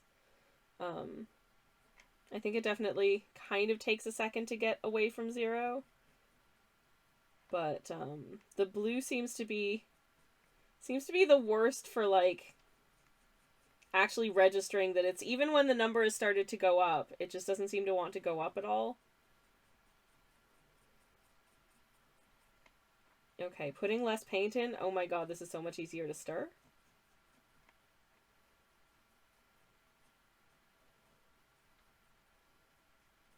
And with a much tinier amount of blue, definitely feeling more of an influence of the other two colors, which is great. I don't know if you can tell the difference between any of these. We have blue, a slightly different blue, and a slightly different blue to that. And then another no, they all just read as like dark on screen. Maybe blue is just magical mass-free paint, says Tells. Honestly, I don't know. It is definitely the weirdest. Oh, this is okay. As this dries down, you can definitely see more of the green in it as it dries down, sort of among like the violetness. So I am really fascinated, and that's one of the things that's fun about these sort of like granulating type watercolor paints is the way that different pigments kind of settle into the piece in sort of like the dry down of it. So I'll be fascinated to see how this one comes out. Okay, this is like straight ahead purple in the first instance, but I suspect it's not going to stay that way. I very much suspect that it's not going to stay that way. It's a lovely purple.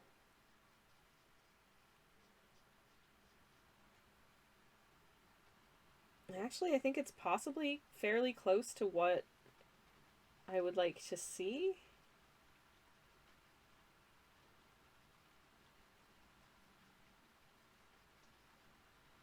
Like, that's really, really nice.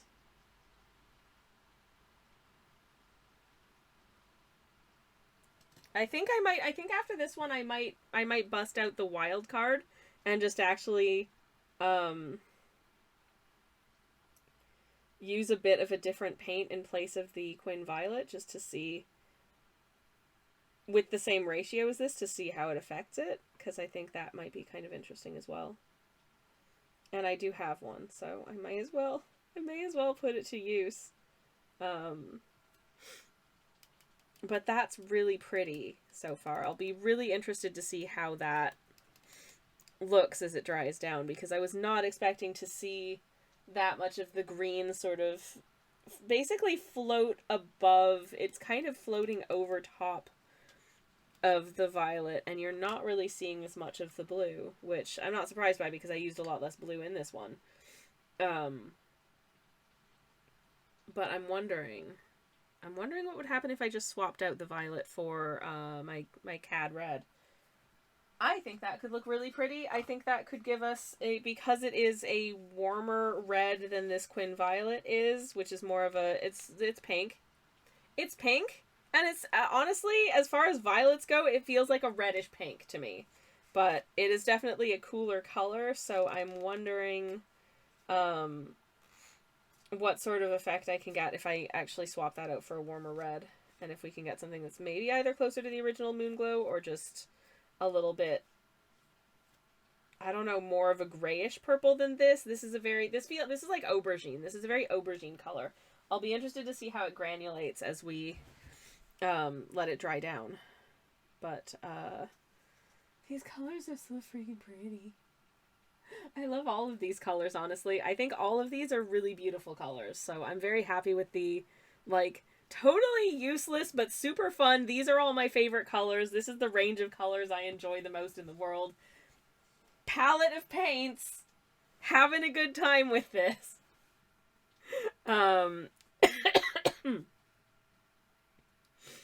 But yeah, I think it might be time to... Oh boy, just look at the different usage rates of these. I'm gonna run out of green before I run out of anything else. I do have another green that is just insanely pigmented. And it might be interesting. You know, it actually might be interesting just to use 3 completely different paints to try and achieve the same effect and see how different it is because of the different, like, undertones of the colors and also the different levels of, like, vibrancy of pigmentation of the three colors. What if we did that as a wild card? Just abandoned all three of these pigments and chose three different ones to try and do the same thing. What if? Because I kind of want to. I think I'd have to start at the baseline of like 1 to 1 to 1 again. Just to see how different it would be. But I kind of want... Oh, no, I can't. Because I know for a fact that the green in that range is super pigmented. Oh, jeez. Okay, let me go get my paint tubes, because I'm thinking thoughts, and they're dangerous. Oh, no. Oh, no. Oh, no, everyone. God forbid a streamer have thoughts. It's never a good idea.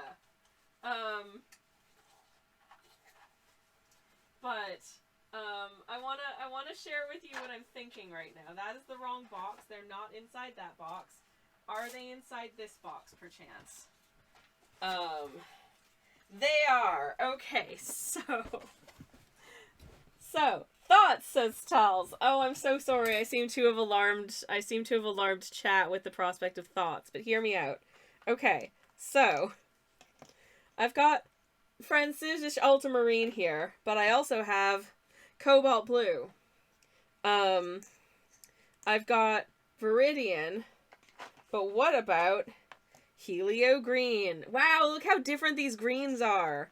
And then I also have this Quin Violet, but I somewhere also have... Dun dun dun! Cadmium Red! If I were to do the same experiment, but just be like, hey, what if I just, what if I just changed around the colors I'm using? Now, knowing what I do about these... Okay, so I'm going to put away my original 3. Knowing what I do about these 3 paints, I know that this is a very weak pigment. It is a lot less crazy. It blends with other colors much more readily and much more easily, and becomes new colors as such. This color is flipping insane and will take over any blend that you attempt to do. Like, it's so full on. So if I did do this, I would want to use a lot less of this one. The red, I would say, is pretty normal, but it is a fairly vibrant red. They're all very vibrant colors in and of themselves, but this one definitely gets sort of absorbed more by other colors in my experience. So, and this one basically doesn't. The number of blends that I've made, including Helio Green, where it just kind of doesn't change at all and is super bright green. So if I were to use this green, I feel like I would want to use like 0.1 grams of it. You're so dangerous, says Theo. Oh no.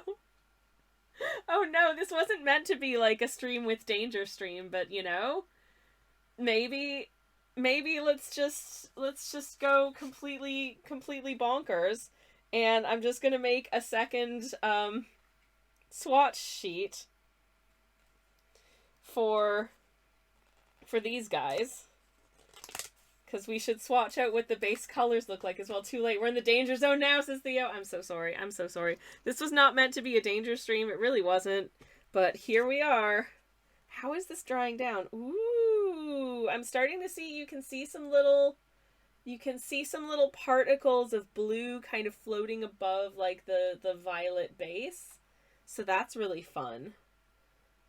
Not really seeing a lot of distinct greenness to it, despite there being like equal quantities of purple and green, but that's not really that surprising because the green has kind of taken a back seat in all of the blends that we've done with that one. The green isn't really there to turn it green. The green is there to kind of mute things out a little bit.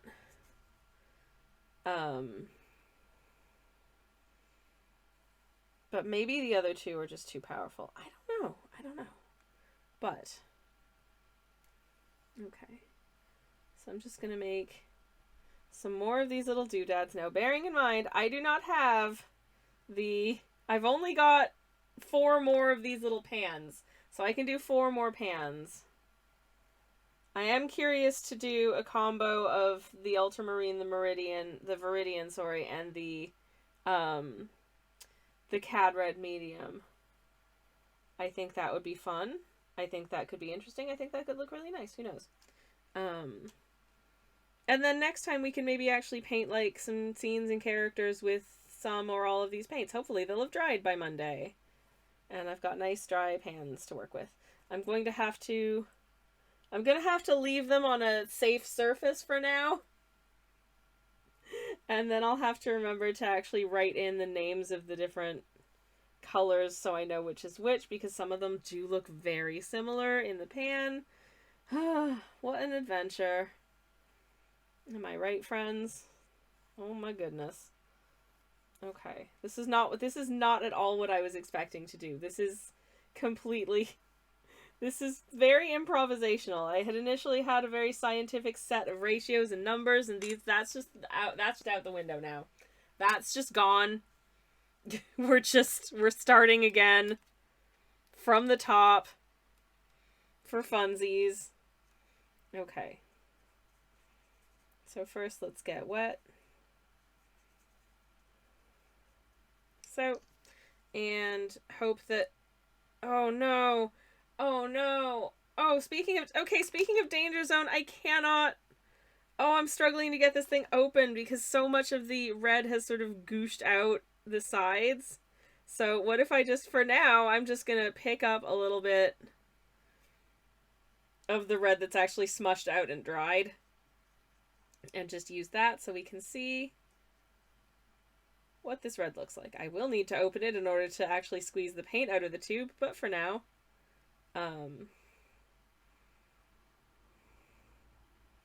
this at least gives you a pretty good impression of what this color looks like. So I guess that's a start. Oh my god.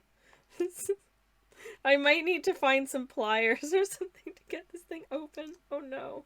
How about blue?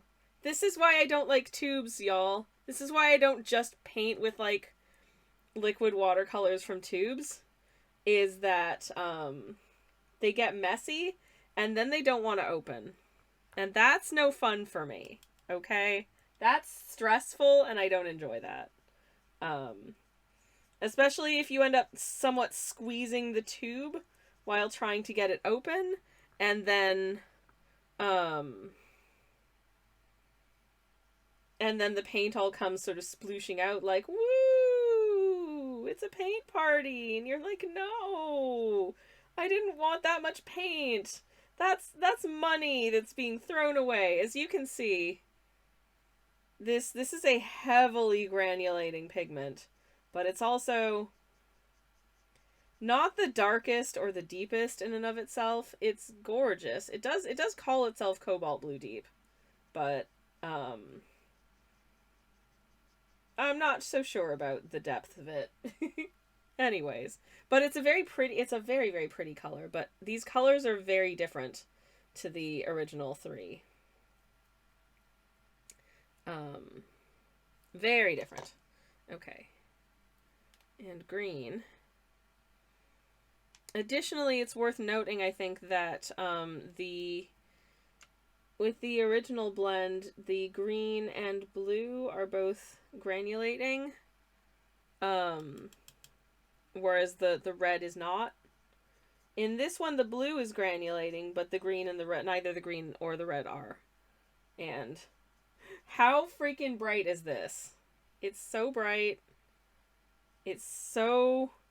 That's almost no paint, and it's already this incredibly, like, just violently bright green.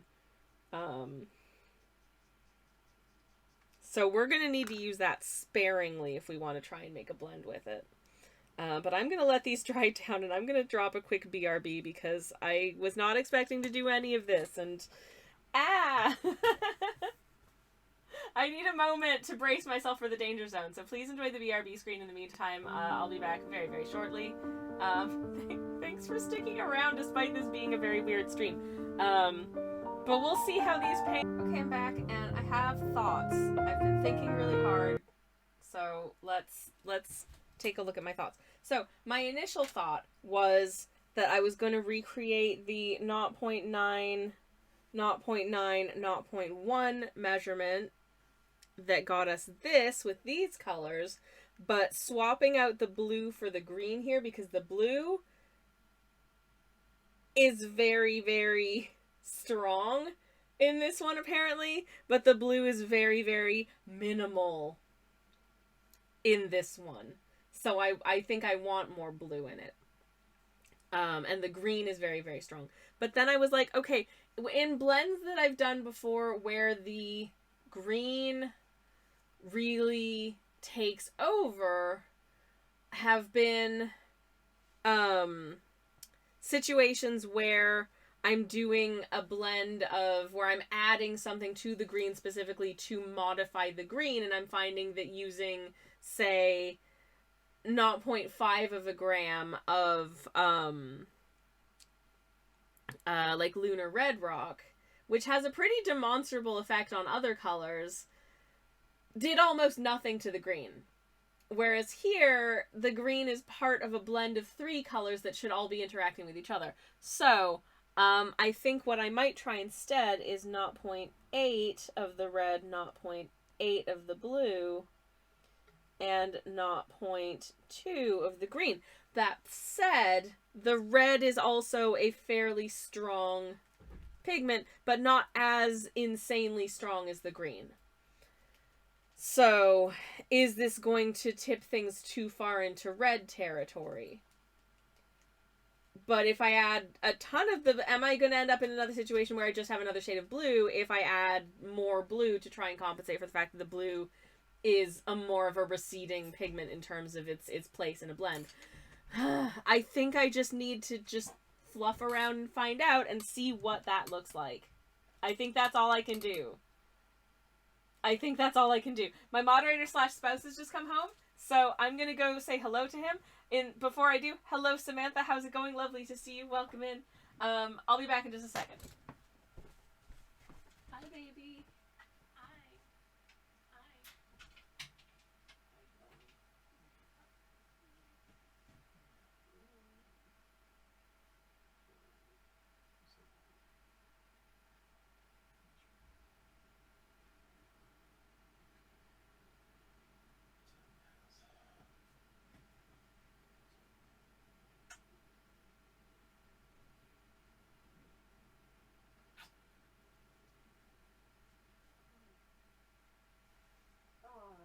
Sorry there wasn't a new post today. No, it's fine. I did check. There was no... As I said, that message of we were unable to deliver it basically means they didn't even have it. Okay, so we were unable to deliver your parcel actually means we did not attempt to deliver your parcel. Is that it? Okay, cool. I mean, that sucks, but okay. So my moderator / spouse had a message today saying that the post were unable to deliver an item to us today. And I was like, well, they would have been able to deliver it because I was at home all day. In fact, I was going to, like, have a nice long shower and do my hair and stuff, and I didn't do that because I was afraid I'd miss the doorbell. So instead I have to do it tomorrow morning, I guess, which is really annoying because I don't want to go to sleep on wet hair, so I can't do it now. Boo! Boo, Postal Service! I wanted to have nice hair for my stream where no one can see my hair, but it feels good. Anyways, Samantha says, welcome home, moderator / spouse, Twitch user / Callier. Thank you, Samantha. He says, thank you. Okay, now then, is this blend going to be a complete mistake? I just don't know. But I'd like to give it a go and find out. So let's do that. Okay, so it's 8-8-2 red, blue, green this time. And let me just... I'm going to move my 3 old paints, like the ones we've been using this whole time. I'm just going to scooch them away so that I don't accidentally pick those ones up instead of the ones that we want to use for this blend. Where shall I put? And I might end up doing a final product where I do sort of a mix of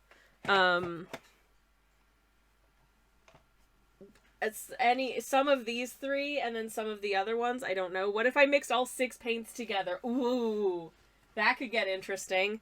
Okay. So, first of all, I need 0.2 of our Helio Green. So let's attempt to squeeze that in. Which again is just it's so extra, this one.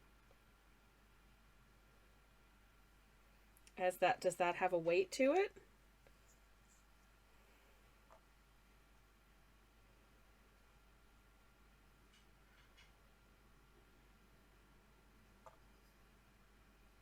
Just that claims not to have a weight to it, but I don't know if it's just, again, as was suggested, having a struggle with like zeros. Okay, yeah, because now it's giving like, okay. So that is a weight of green. Good start. And I'm gonna add 0.8 of our blue. Ooh. Heck. And this number is going up a lot faster, so.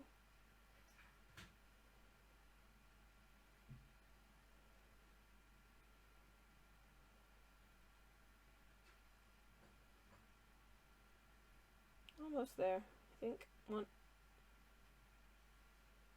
One more little squiz. Yes? Okay, it's ticked over. Good. Good. Okay. And the last one is the red. If I can assuming I can get the red, oh my god, the red is not going to open. I'm not sure I'm going to be able to use the cadmium red because I don't know if I can get it open. Sunshine, do we have Nevermind? Nevermind. Yep. I'm going to try and use these to open my paint because it's very stuck. I would use the other ones. Which ones? These blue-handled ones are bigger, so they'll get more grip. The blue-handled ones are bigger, so they got more grip. I'm not sure they... Okay, they do open enough, actually. I wasn't sure if these would open enough, but they do. Okay. So, grippy. Oh. Okay. Oh, that's so much easier. Oh, thank goodness for pliers. Wow. that almost no resistance there as well, which is great. Whoop. Oh, and the paint is just already trying to escape. So let's drop that right on in. Okay.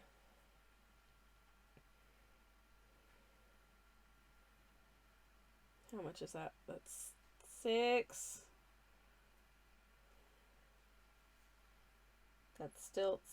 That's 8. Okay. All right. Okay, and sink back in. And again. Oh, this cap is so messy. I'm never going to get it open again. Again. That is the one thing that's very frustrating about some of these paints. It's just, once it closes, that's it. Good luck. Okay, so we have our measures. We have our paints. I'll be really fascinated to see how a very similar but different set of red, green, and blue comes together in a blend. This may have a very different effect because we've got different granulating pigments. This may just... Oh my god. Okay, so the red is actually much stronger than I thought it would be. Compared to the others, because this is just kind of going brown. What? Wacky. Okay, so maybe I don't want to swap out my Quin Violet for Cadmium Red. Because with that amount of the 2 other colors, this is kind of just going like a brownish red.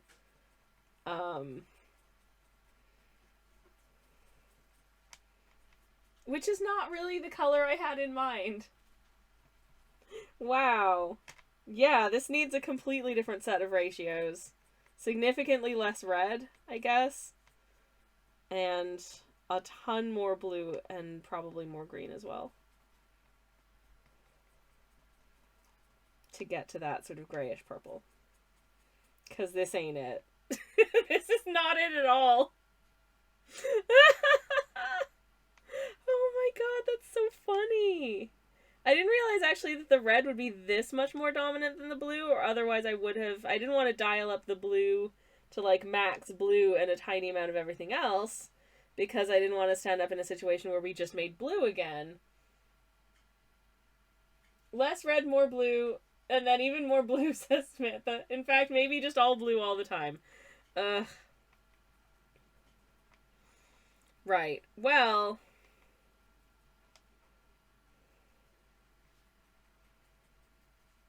that's certainly done something.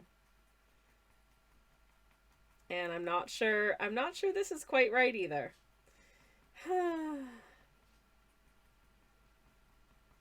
Okay.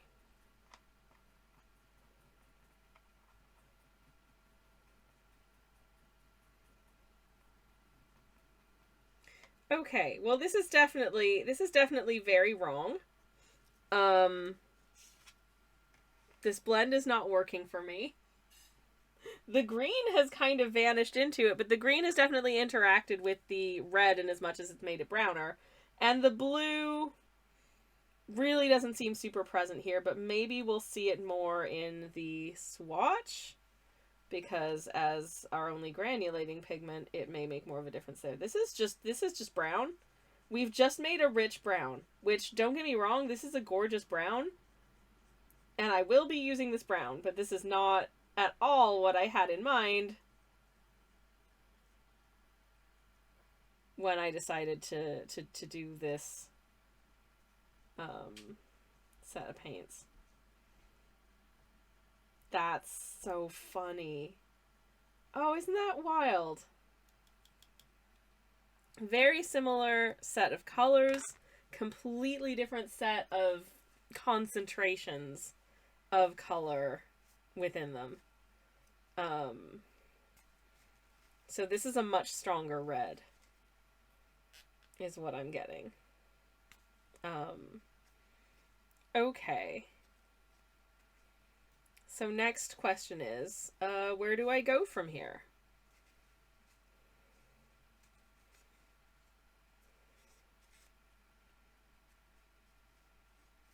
Because this is a very nice brown, but it sure is brown.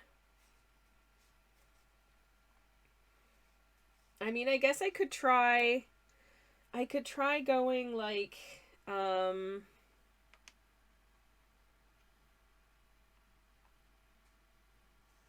I could try doing like, So obviously I need to prioritize blue more in the mix of these three colors. So what if I were to do something like a 50, 25, 25 with blue as the most dominant color, but dialing that red way back. But is that going to make the green too strong? I feel like, I mean, the green has obviously interacted with the red here and made it like, woo, brown. So, I wonder. Also, it's worth noting again that these two are not granulating pigments, whereas this one is, which might also affect how the mix works out. I'm going to go ahead and try a 50, 25, 25 mix of blue to red to green.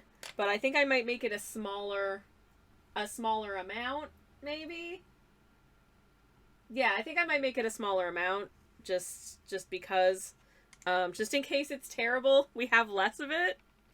So I'll do that now. So I'll start us off with the bleu. I'll start us off with the bleu, and I'll do maybe like 0.6 of blue.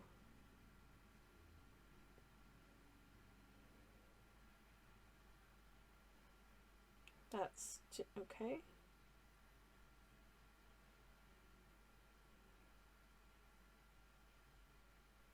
How's that? That's 5. Okay. It's still 5. There we go. Okay, 6. Cool. So I've got 6 of blue and then 3 of the other 2. Bleu. Bleu, says Many Distractions. Indeed, bleu. Okay. So I just need to get this up to a 0.3 of green.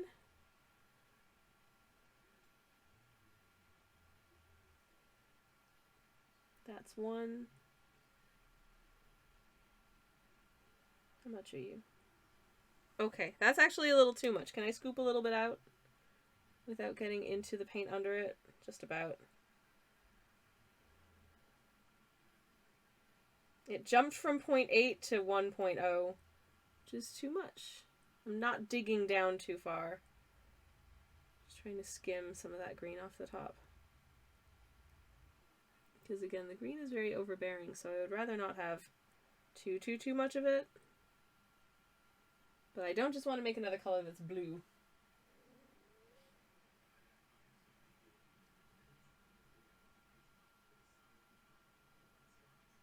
Oh, I think we're there. Okay, we are there. Okay, awesome. I just scrape out a tiddly bit more, just for good measure.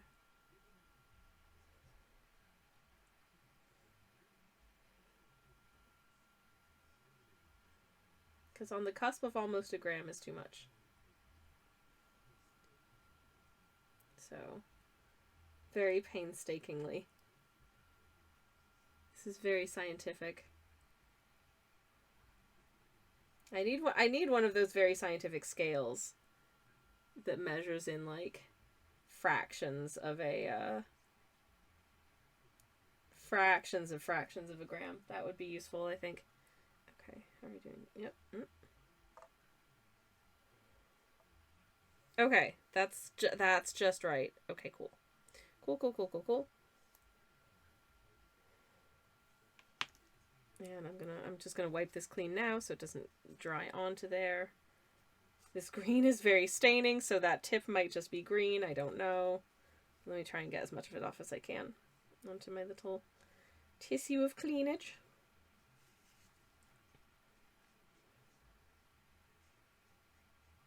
Yeah, I think that's just stained green now. Okay, fine. Where's my red? Can I open my red again? Yay, my red does now open on its own, which is nice. How long that will last for? Probably not very long, but eh. Where are we? 1.1. Just getting up into 1.2's territory. Okay. All right. This is going to be a really interesting mix, I think. If this is just brown again, we're going back to our original set of pigments because that's just not going to work for us. Red has been unlocked, says Many Distractions for now. For now it has. Or a pipette that'll handle the viscosity of paint. Do it by volume instead of mass. Yeah. I haven't been doing volume because I feel like, I don't know, in everything else that I do, mass feels more precise. But this is an interesting one. Oh? Okay. Well, the swirl is looking really cool, but I think oh no. I think it's just going to be brown again. I think instead of making Moonglow, this blend makes browns. Oh, geez, because all of that blue paint has just vanished into here.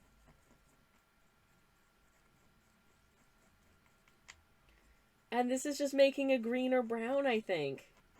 Where's my beautiful gray? No!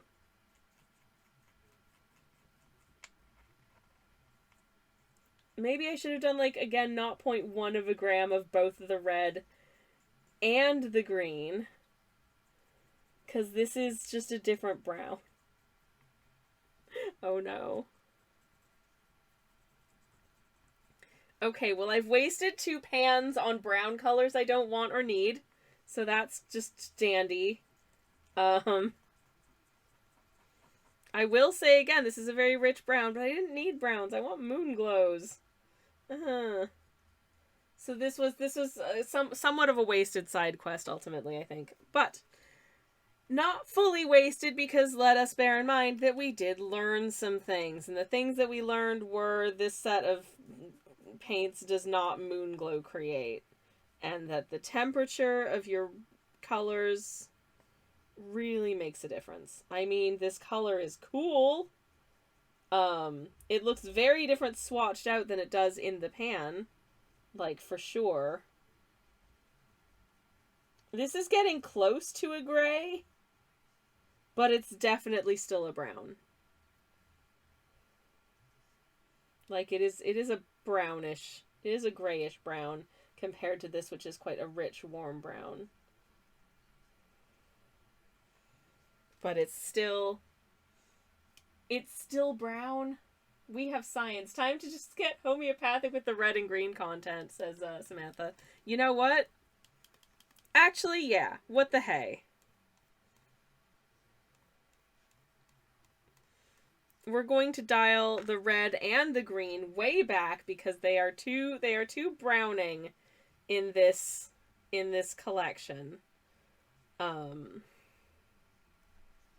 we're gonna try.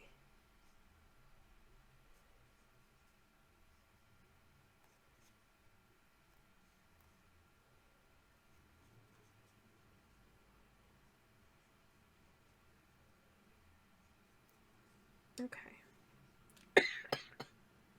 Okay. We're gonna try again. If you're aiming for gray, I can recommend just sticking to the green. Because I legit thought you were adding gray paint when I first saw it, says Samantha. Well then. Okay, so what we have is a very surprising brown. Was not expecting that to just be brown. And then a much grayer brown, but it's still brown. So,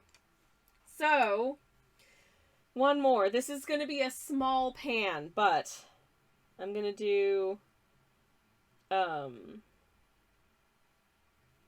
0.8 of blue to not 0.1 to not 0.1 blue, red, green. Absolutely no more than 0.1 of red or green. This is going to be our mostly blue blend.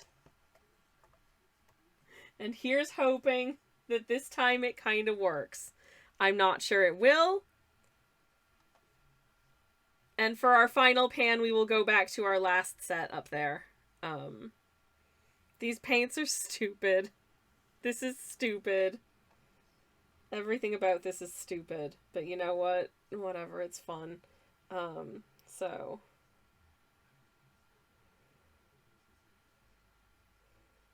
It's 3. I'm running out of this blue, so like this is as much as I can do of it basically. Okay, that says it's 0.8, so alrighty then. This tube is going back in the box. Because I'm running out of palettes, so I can't really do any more of these. Once we're done, we are just done. Oh, geez. Okay.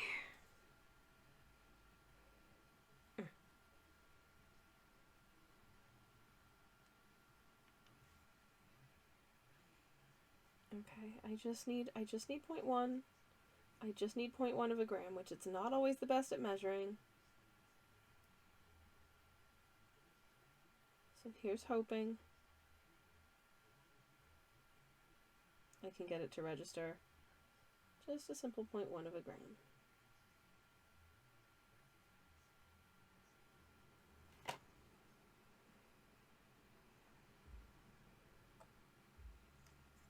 Okay.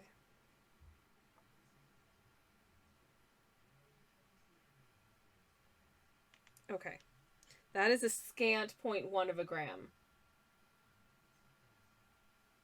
Scant. We're dealing with scant now. And again, looking for a scant one. Okay. And here we go.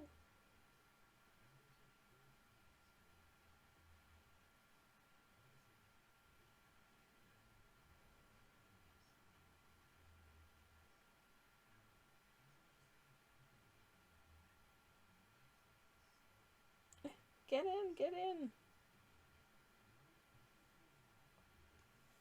Okay. I'm calling that close enough. And we're going to stir it up again. And we're just gonna hope, against hope, that we get something that isn't brown. Let's find out. Oh no! I just knocked a whole bunch of stuff off the desk. It's fine. It was mostly just boxes. Where is the blue? Where is blue? Where is blue? Great news, it's brown. It's brown again. Time for paint spins. As many distractions. Uh-oh. Uh-oh, it's brown.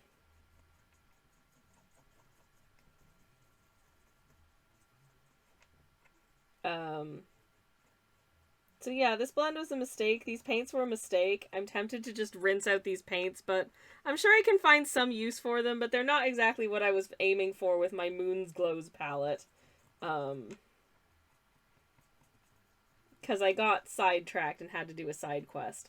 But again, this one looks very different on the paper than it does in pan form. So maybe this will be the same. I don't know. Welcome to my world. Either it is blue or it is brown. There are no in-between, says Samantha. That's a color blindness.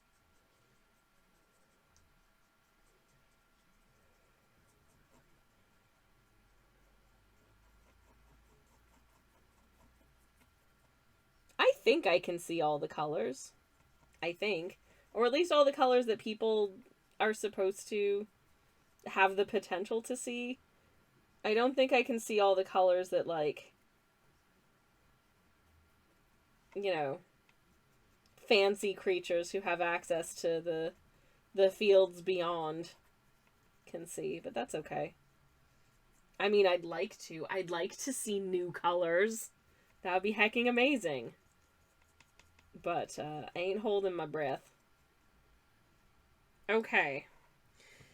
Well, friends, we accidentally made 3 shades of brown. I'm not super happy about it. I think it might have something to do with the percentage of granulating to non-granulating colors, as well as the fact that this blue is just extremely weak. Especially as compares to the other 2 pigments here. Because this is honestly virtually indistinguishable from the one next to it, and it's still a very warm gray. So, we're giving up on these paints because they suck for what I'm trying to make. The blue is just too subtle. I'd like to see new colors. That'd be heckin' amazing. Also captures the colorblind experience. I'm sure it does.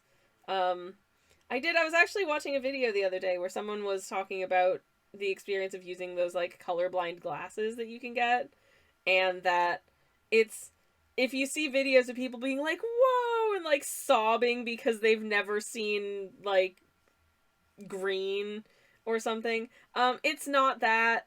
It's more like, the way he described it was looking at a shrub which has red and green foliage on it, in a park where he regularly goes for walkies, and had never discerned a difference between the colors of the leaves of the two colors of leaves on that shrub. But wearing these glasses, and once the eyes sort of adjust to them, he could tell there was a difference between the 2 of them. That's about it. Okay, so we have this brown is doing weird things up here. Like, it's kind of dried down to, like, kind of a violet-ish core, and then just, like, warm brownishness. This one, you can see speckles of the blue throughout, on top of sort of grayish brown, and then this one is just more grayish brown, and I suspect more blue will sort of emerge as the blue pigments float to the top. I don't know what to do with these. I just have some brown paints now, I guess. Great. Let's come back to these colors, because I think that they are a better way of us getting closer to Moonglow. But none of these colors are quite right. So, I have one last what I might do. I have one last what those might do.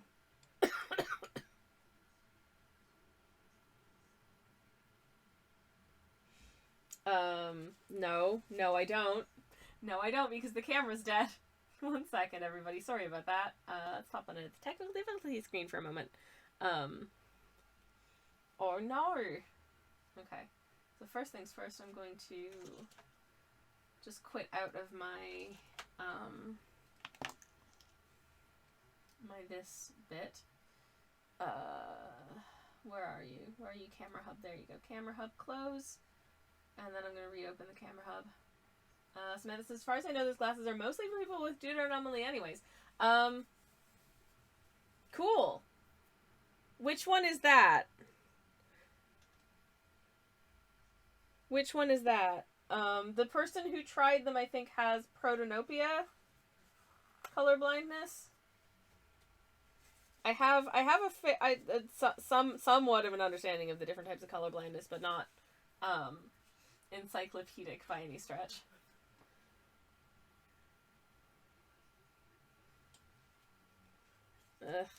I had to, when my phone updated to a new no, why are you connected on the Wi-Fi? Don't connect on the Wi-Fi. I'm plugged into a USB. See? You're plugged into a USB. Connect on the USB. Sorry, I'm yelling at my app because it's being a silly ding-dong. There we go, USB. And I would like you to be in landscape, not portrait, because we're not monsters here. Anyways, deuteranomalies are the red and green senses are closer together, so they should in terms of color peak. I see. Thank you. Thank you. Okay. So, I think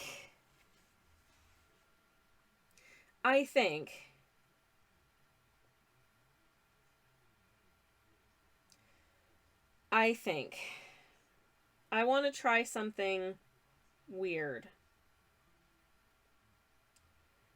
I'm wondering, is this going to be weird if I combine the violet and a little bit of the cadmium red with the blue and the green?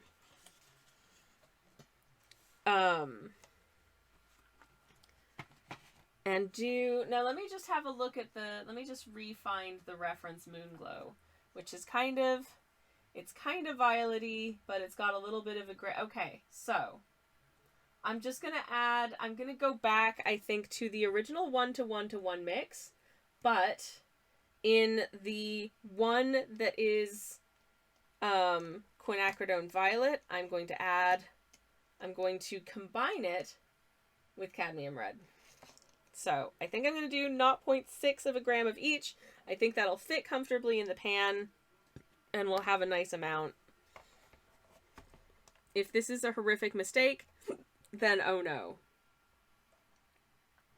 But I guess, we'll soon find out. First, I need to cough a little bit. Okay. Hello. My pan's in place. Taking my pan off to see how much does the pan weigh? 0.9 of a gram. That's important for the future. I'm gonna okay, so I think I'm gonna start with the violet cadmium combo. There are no mistakes, only happy little accidents. Well, these are certainly happy little paint pans, so that's something. So I want to try and aim for about 0.6 of a gram of this. So far it weighs, okay, there's a lot of air bubbles in this paint actually, so maybe that's why it's not weighing anything. But it is also one of the runnier ones, so maybe I shouldn't have started with this.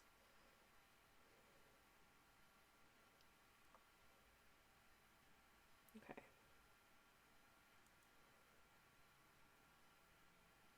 Yeah, because it keeps saying that it's not weighing anything.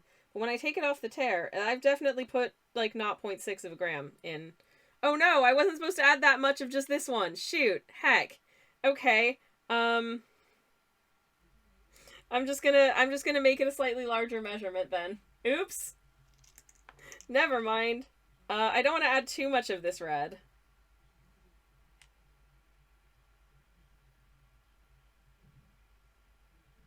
So let me just dump in a smudge and see what we've got.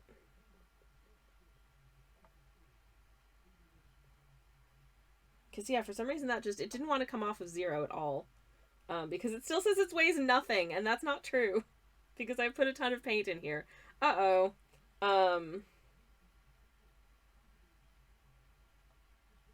Yeah, that's a reasonable amount of paint. I don't want to add any more of these.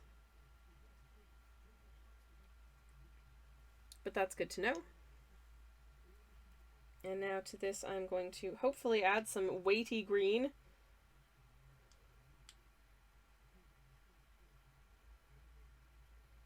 Though I am pushing out some air bubbles from this, so who knows.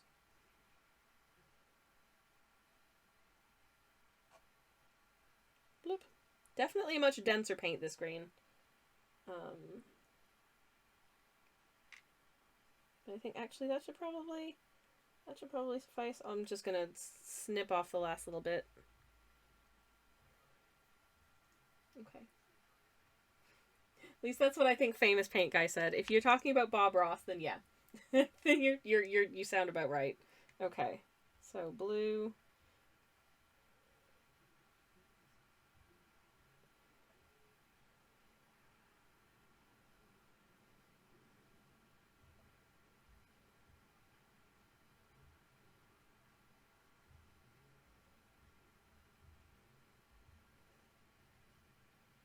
That's 0.5.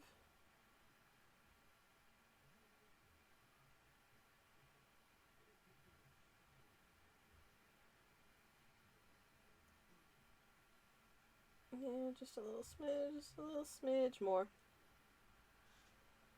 And honestly, at this point, if the blend isn't quite what I want, I might just run on vibes and just fart around with it until it is.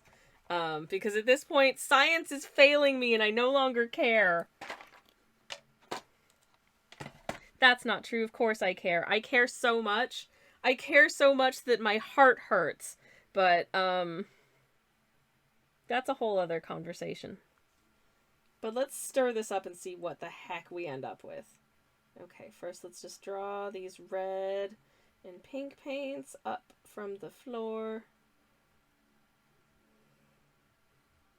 See if having a little bit of that cadmium red in there cuts through the blue a little bit, maybe makes it the whole thing a little bit less purpley and just gives it a little bit of grayness, but hopefully not so much that we end up with another brown.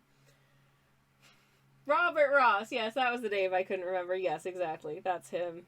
Good old Robert. It didn't even, for some reason, you know when you just think of someone by, like, the abbreviated name that they go by, it doesn't even occur to you that like, that's short for something.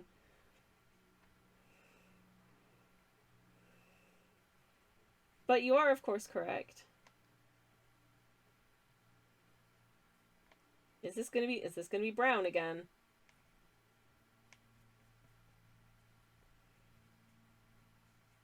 If this is brown, I don't know, this isn't gonna be brown, I don't think. But we do need to just keep on stirring, keep on stirring. I mean, ultimately, with regard to, like, losing the green into the mix, that's kind of okay because we're not creating a green. The green is there to bolster the other colors, to tone down the reddiness of the red, and to keep the mix from just becoming purple. Even though I feel like the mix is just becoming purple. Because this is looking quite a bit purpler, more purple than the others. Which makes me wonder if I should just actually just off book squeeze a little bit more green into this and just be like, ultimately, the key to Moonglow is just plain vibes. You can do nout other than just vibes. Vibes is all you've got. Because none of these are quite hitting the mark, despite having 2 out of the 3 colors being the colors they should be. And I've created, I think, some really beautiful, like, color blends here that I will definitely get use out of and try and create Try and create something with this set of colors and, I don't know, maybe these ugly ones, I guess. Like this one, there was so little green in this, and it's got a green halo. You can't even tell that there's blue in there, barely. Like, what is that? That's ridiculous and awful. Whereas these ones are all so heavily dominated by the blue, except this one apparently, which at least in this form looks incredibly. I'm still pulling more like red and pink out of the corners, and it looks so purple. Green, why green, why? I didn't want to overload this with green because I was afraid that it would end up looking teal again, and I didn't want that. But on the other hand, at least in the pan, and again, we know that the color it looks like in the pan can be deceiving. It's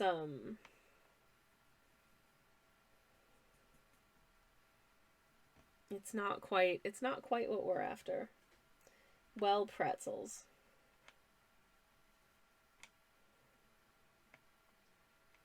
What's a little creature to do? Okay. So, what I will do... Hello, darling? Oh, shoot, I forgot I bought melon yesterday. Uh-oh. I hope my melon is still good. Oh, no. Many Distractions says, I think my brain is malfunctioning. I can't tell if it's purple or very dark brown. It looks like a muted brownish purple on, like, to my eyes. It might look a little different on camera, though. It is also, they're all also very dark, which makes it hard to tell. But here we are. I did look it up to make sure Robert was his first name, says Samantha, and the alliteration makes it fun to say. It sure does. I wonder if Bob Ross and Tony Hart, his English television counterpart, ever met. Oh, or were they bitter enemies and fierce rivals who could never meet, lest they be forced into a paid-off until only one man was left standing? Oh my goodness. I don't know. I just don't know. Okay, I'm blobbing a bit of this out onto the canvas because I have a ton of it, and I don't think this is correct. But I'm gonna put this here. Oh no, I forgot to clean my brush. But, whatever. The paint water has gone a little bit gray, if I'm being honest. That's fine. This is, oh wow, this is a very different color than it looks in the pan. In the pan, it looks like brownish purple, but on the canvas, it's actually a lot closer to what I would want out of Moonglow. Really, really not that far off, actually, looking at it like this. Oh. Oh. Well.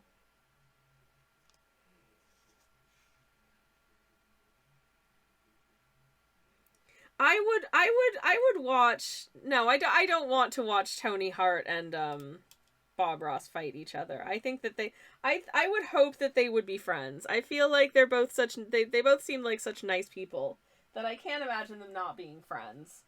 I don't know whether or not they knew each other. I cannot say. Probably not, because they were in different countries. And we didn't have internets and stuff back then. But, I'd like to think that they would have been friends. This is really close to what I would want out of a Moonglow color, but I'm wondering if it would be just slightly unhinged of me to just squeeze in a little extra green and just admit defeat that I don't know how to scientifically blend the exact right amounts of everything for it to look the way it should. Okay.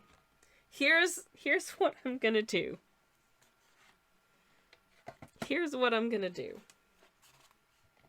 I'm gonna pick up my scale. I'm gonna put my scale right back down again. I'm gonna pick this up. I'm gonna overfill this pan, but I'm gonna add a little squizzle extra green. It looks a lot more purple on the canvas. Yeah! And it is, you can already see, I put quite a lot of water down, but you can already see, like, the color separating happening here. With, like, the purpley, reddy pigments are kind of sitting on top. And then there's, like, blue But again, I think it just wants a little bit. I just want to mute it down a little bit, so I'm just going to add however much green this is to it. That was a nothing of green. Okay. Okay. Well, that's a heavy amount. I don't know how much that is because it's not... Once again, the scale doesn't want to push off of 0, but that's definitely a non-zero amount of green. That's probably about maybe 0.1, 0.2 of a gram. And we're going to stir this up again. This is as much as I can fit in this pan. So we have to stop there. But I think this might get us to exactly where the color wants to be. And hopefully I didn't just ruin it and turn it brown. But I don't think it will, partly because this is a very bluish green. As opposed to the other green, which is very not blue. It's a very straight ahead green. So this one I feel like is more likely to push us towards sort of a grayish bluish purple. As opposed to just making it brown. Which I think will be kind of what I want from this color.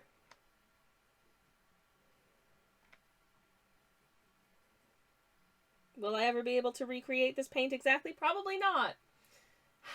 But, you know, I tried. I really did.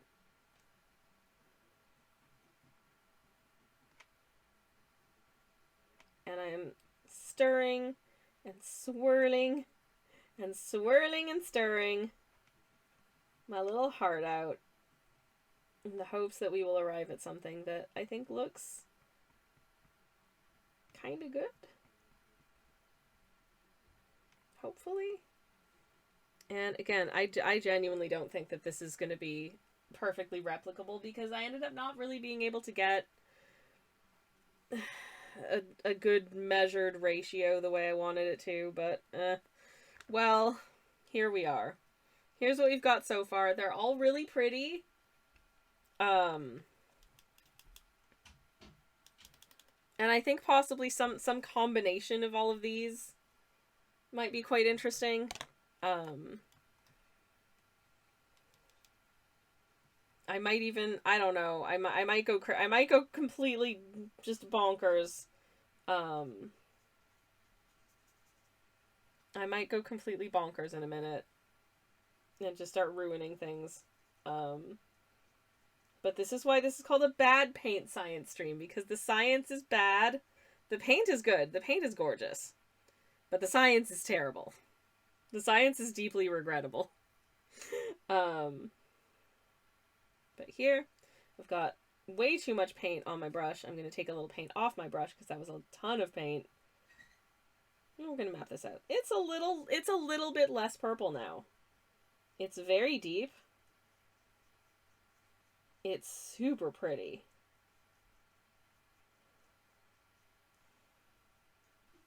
I think that's probably about as close as we're going to be able to get.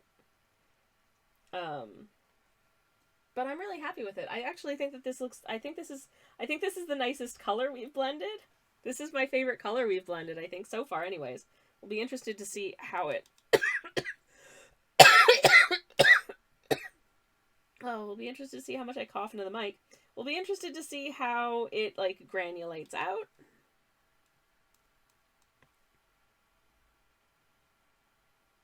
And also, what it looks like when it's dry.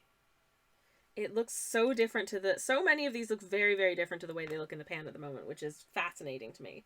Because it's a much more, like, aubergine purple over here, whereas this is, like, not that. Super interesting. Super, super interesting. But here's a comparison of what we just did versus what I just mixed. And this one's definitely, like, purpler. But also, wow, the color separation is just going absolutely wild here. It hasn't really done that here yet, but it will. It will. But yeah, swirling and stirring, says, Many Distractions. Yep. Having a good time swirling and stirring. It's fun. Swirl and swirl and stir and stir. I should probably... Oh, damn, I've just seen the time. So I'm gonna have to go. because it's going to want to try and run ads in a couple minutes. And I don't want it to do that. And also, I have to go cook dinner. So I did not realize it was as late as it was. Oh heck, this is what we ended up doing. Some of them are bad, but they're all paint colors, and I'm happy with some of them. Question mark. But yeah, thank you for hanging out, everybody. This has been a really weird stream.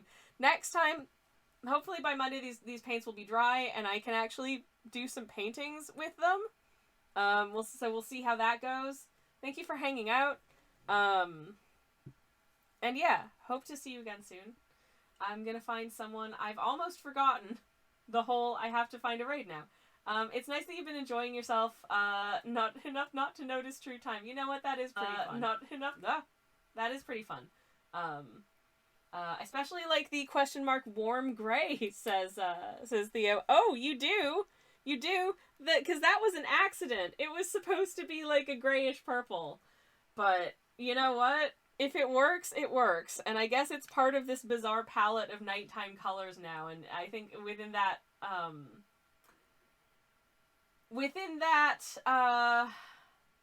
context, I think it'll work okay. Who M raid? Okay, yeah, let's go raid Pop-Tart, who's doing, unless they're just about to end. Let me just check and make sure they're not just about to end. They're doing some cozy co-working, and honestly, that sounds really nice to me. And they're just, a nice, cool friend. So, please don't be just about to end. Please don't be just about to end. No, they're not. No, that's my. Why is it playing with audio? No, don't do that. I'm in the middle of my stream. I don't want 2 streams worth of audio playing at once. That's confusing. Anyways. Here's a generic raid message for that. Sorry for weird stream. I don't know. I just really wanted to play with some paint. I thought that would be nice and fun. I hope that you had a good time doing that. I had a nice time doing it. I'm going to throw some ananas in there. We have a generic raid message. If you have the emotes, feel free to grab the message with the emotes. If you do not have the emotes, feel free to just say generic raid message. It's all good. Yeah, thank you very much again for watching. I'll be back tomorrow morning, probably playing some Hollow Knight. And in the meantime, I hope you have a wonderful rest of your everything. Take care, everyone. Have a good one. Where's the thanks for watching screen? There it is. Okay, goodbye, good night, and good luck, and good night.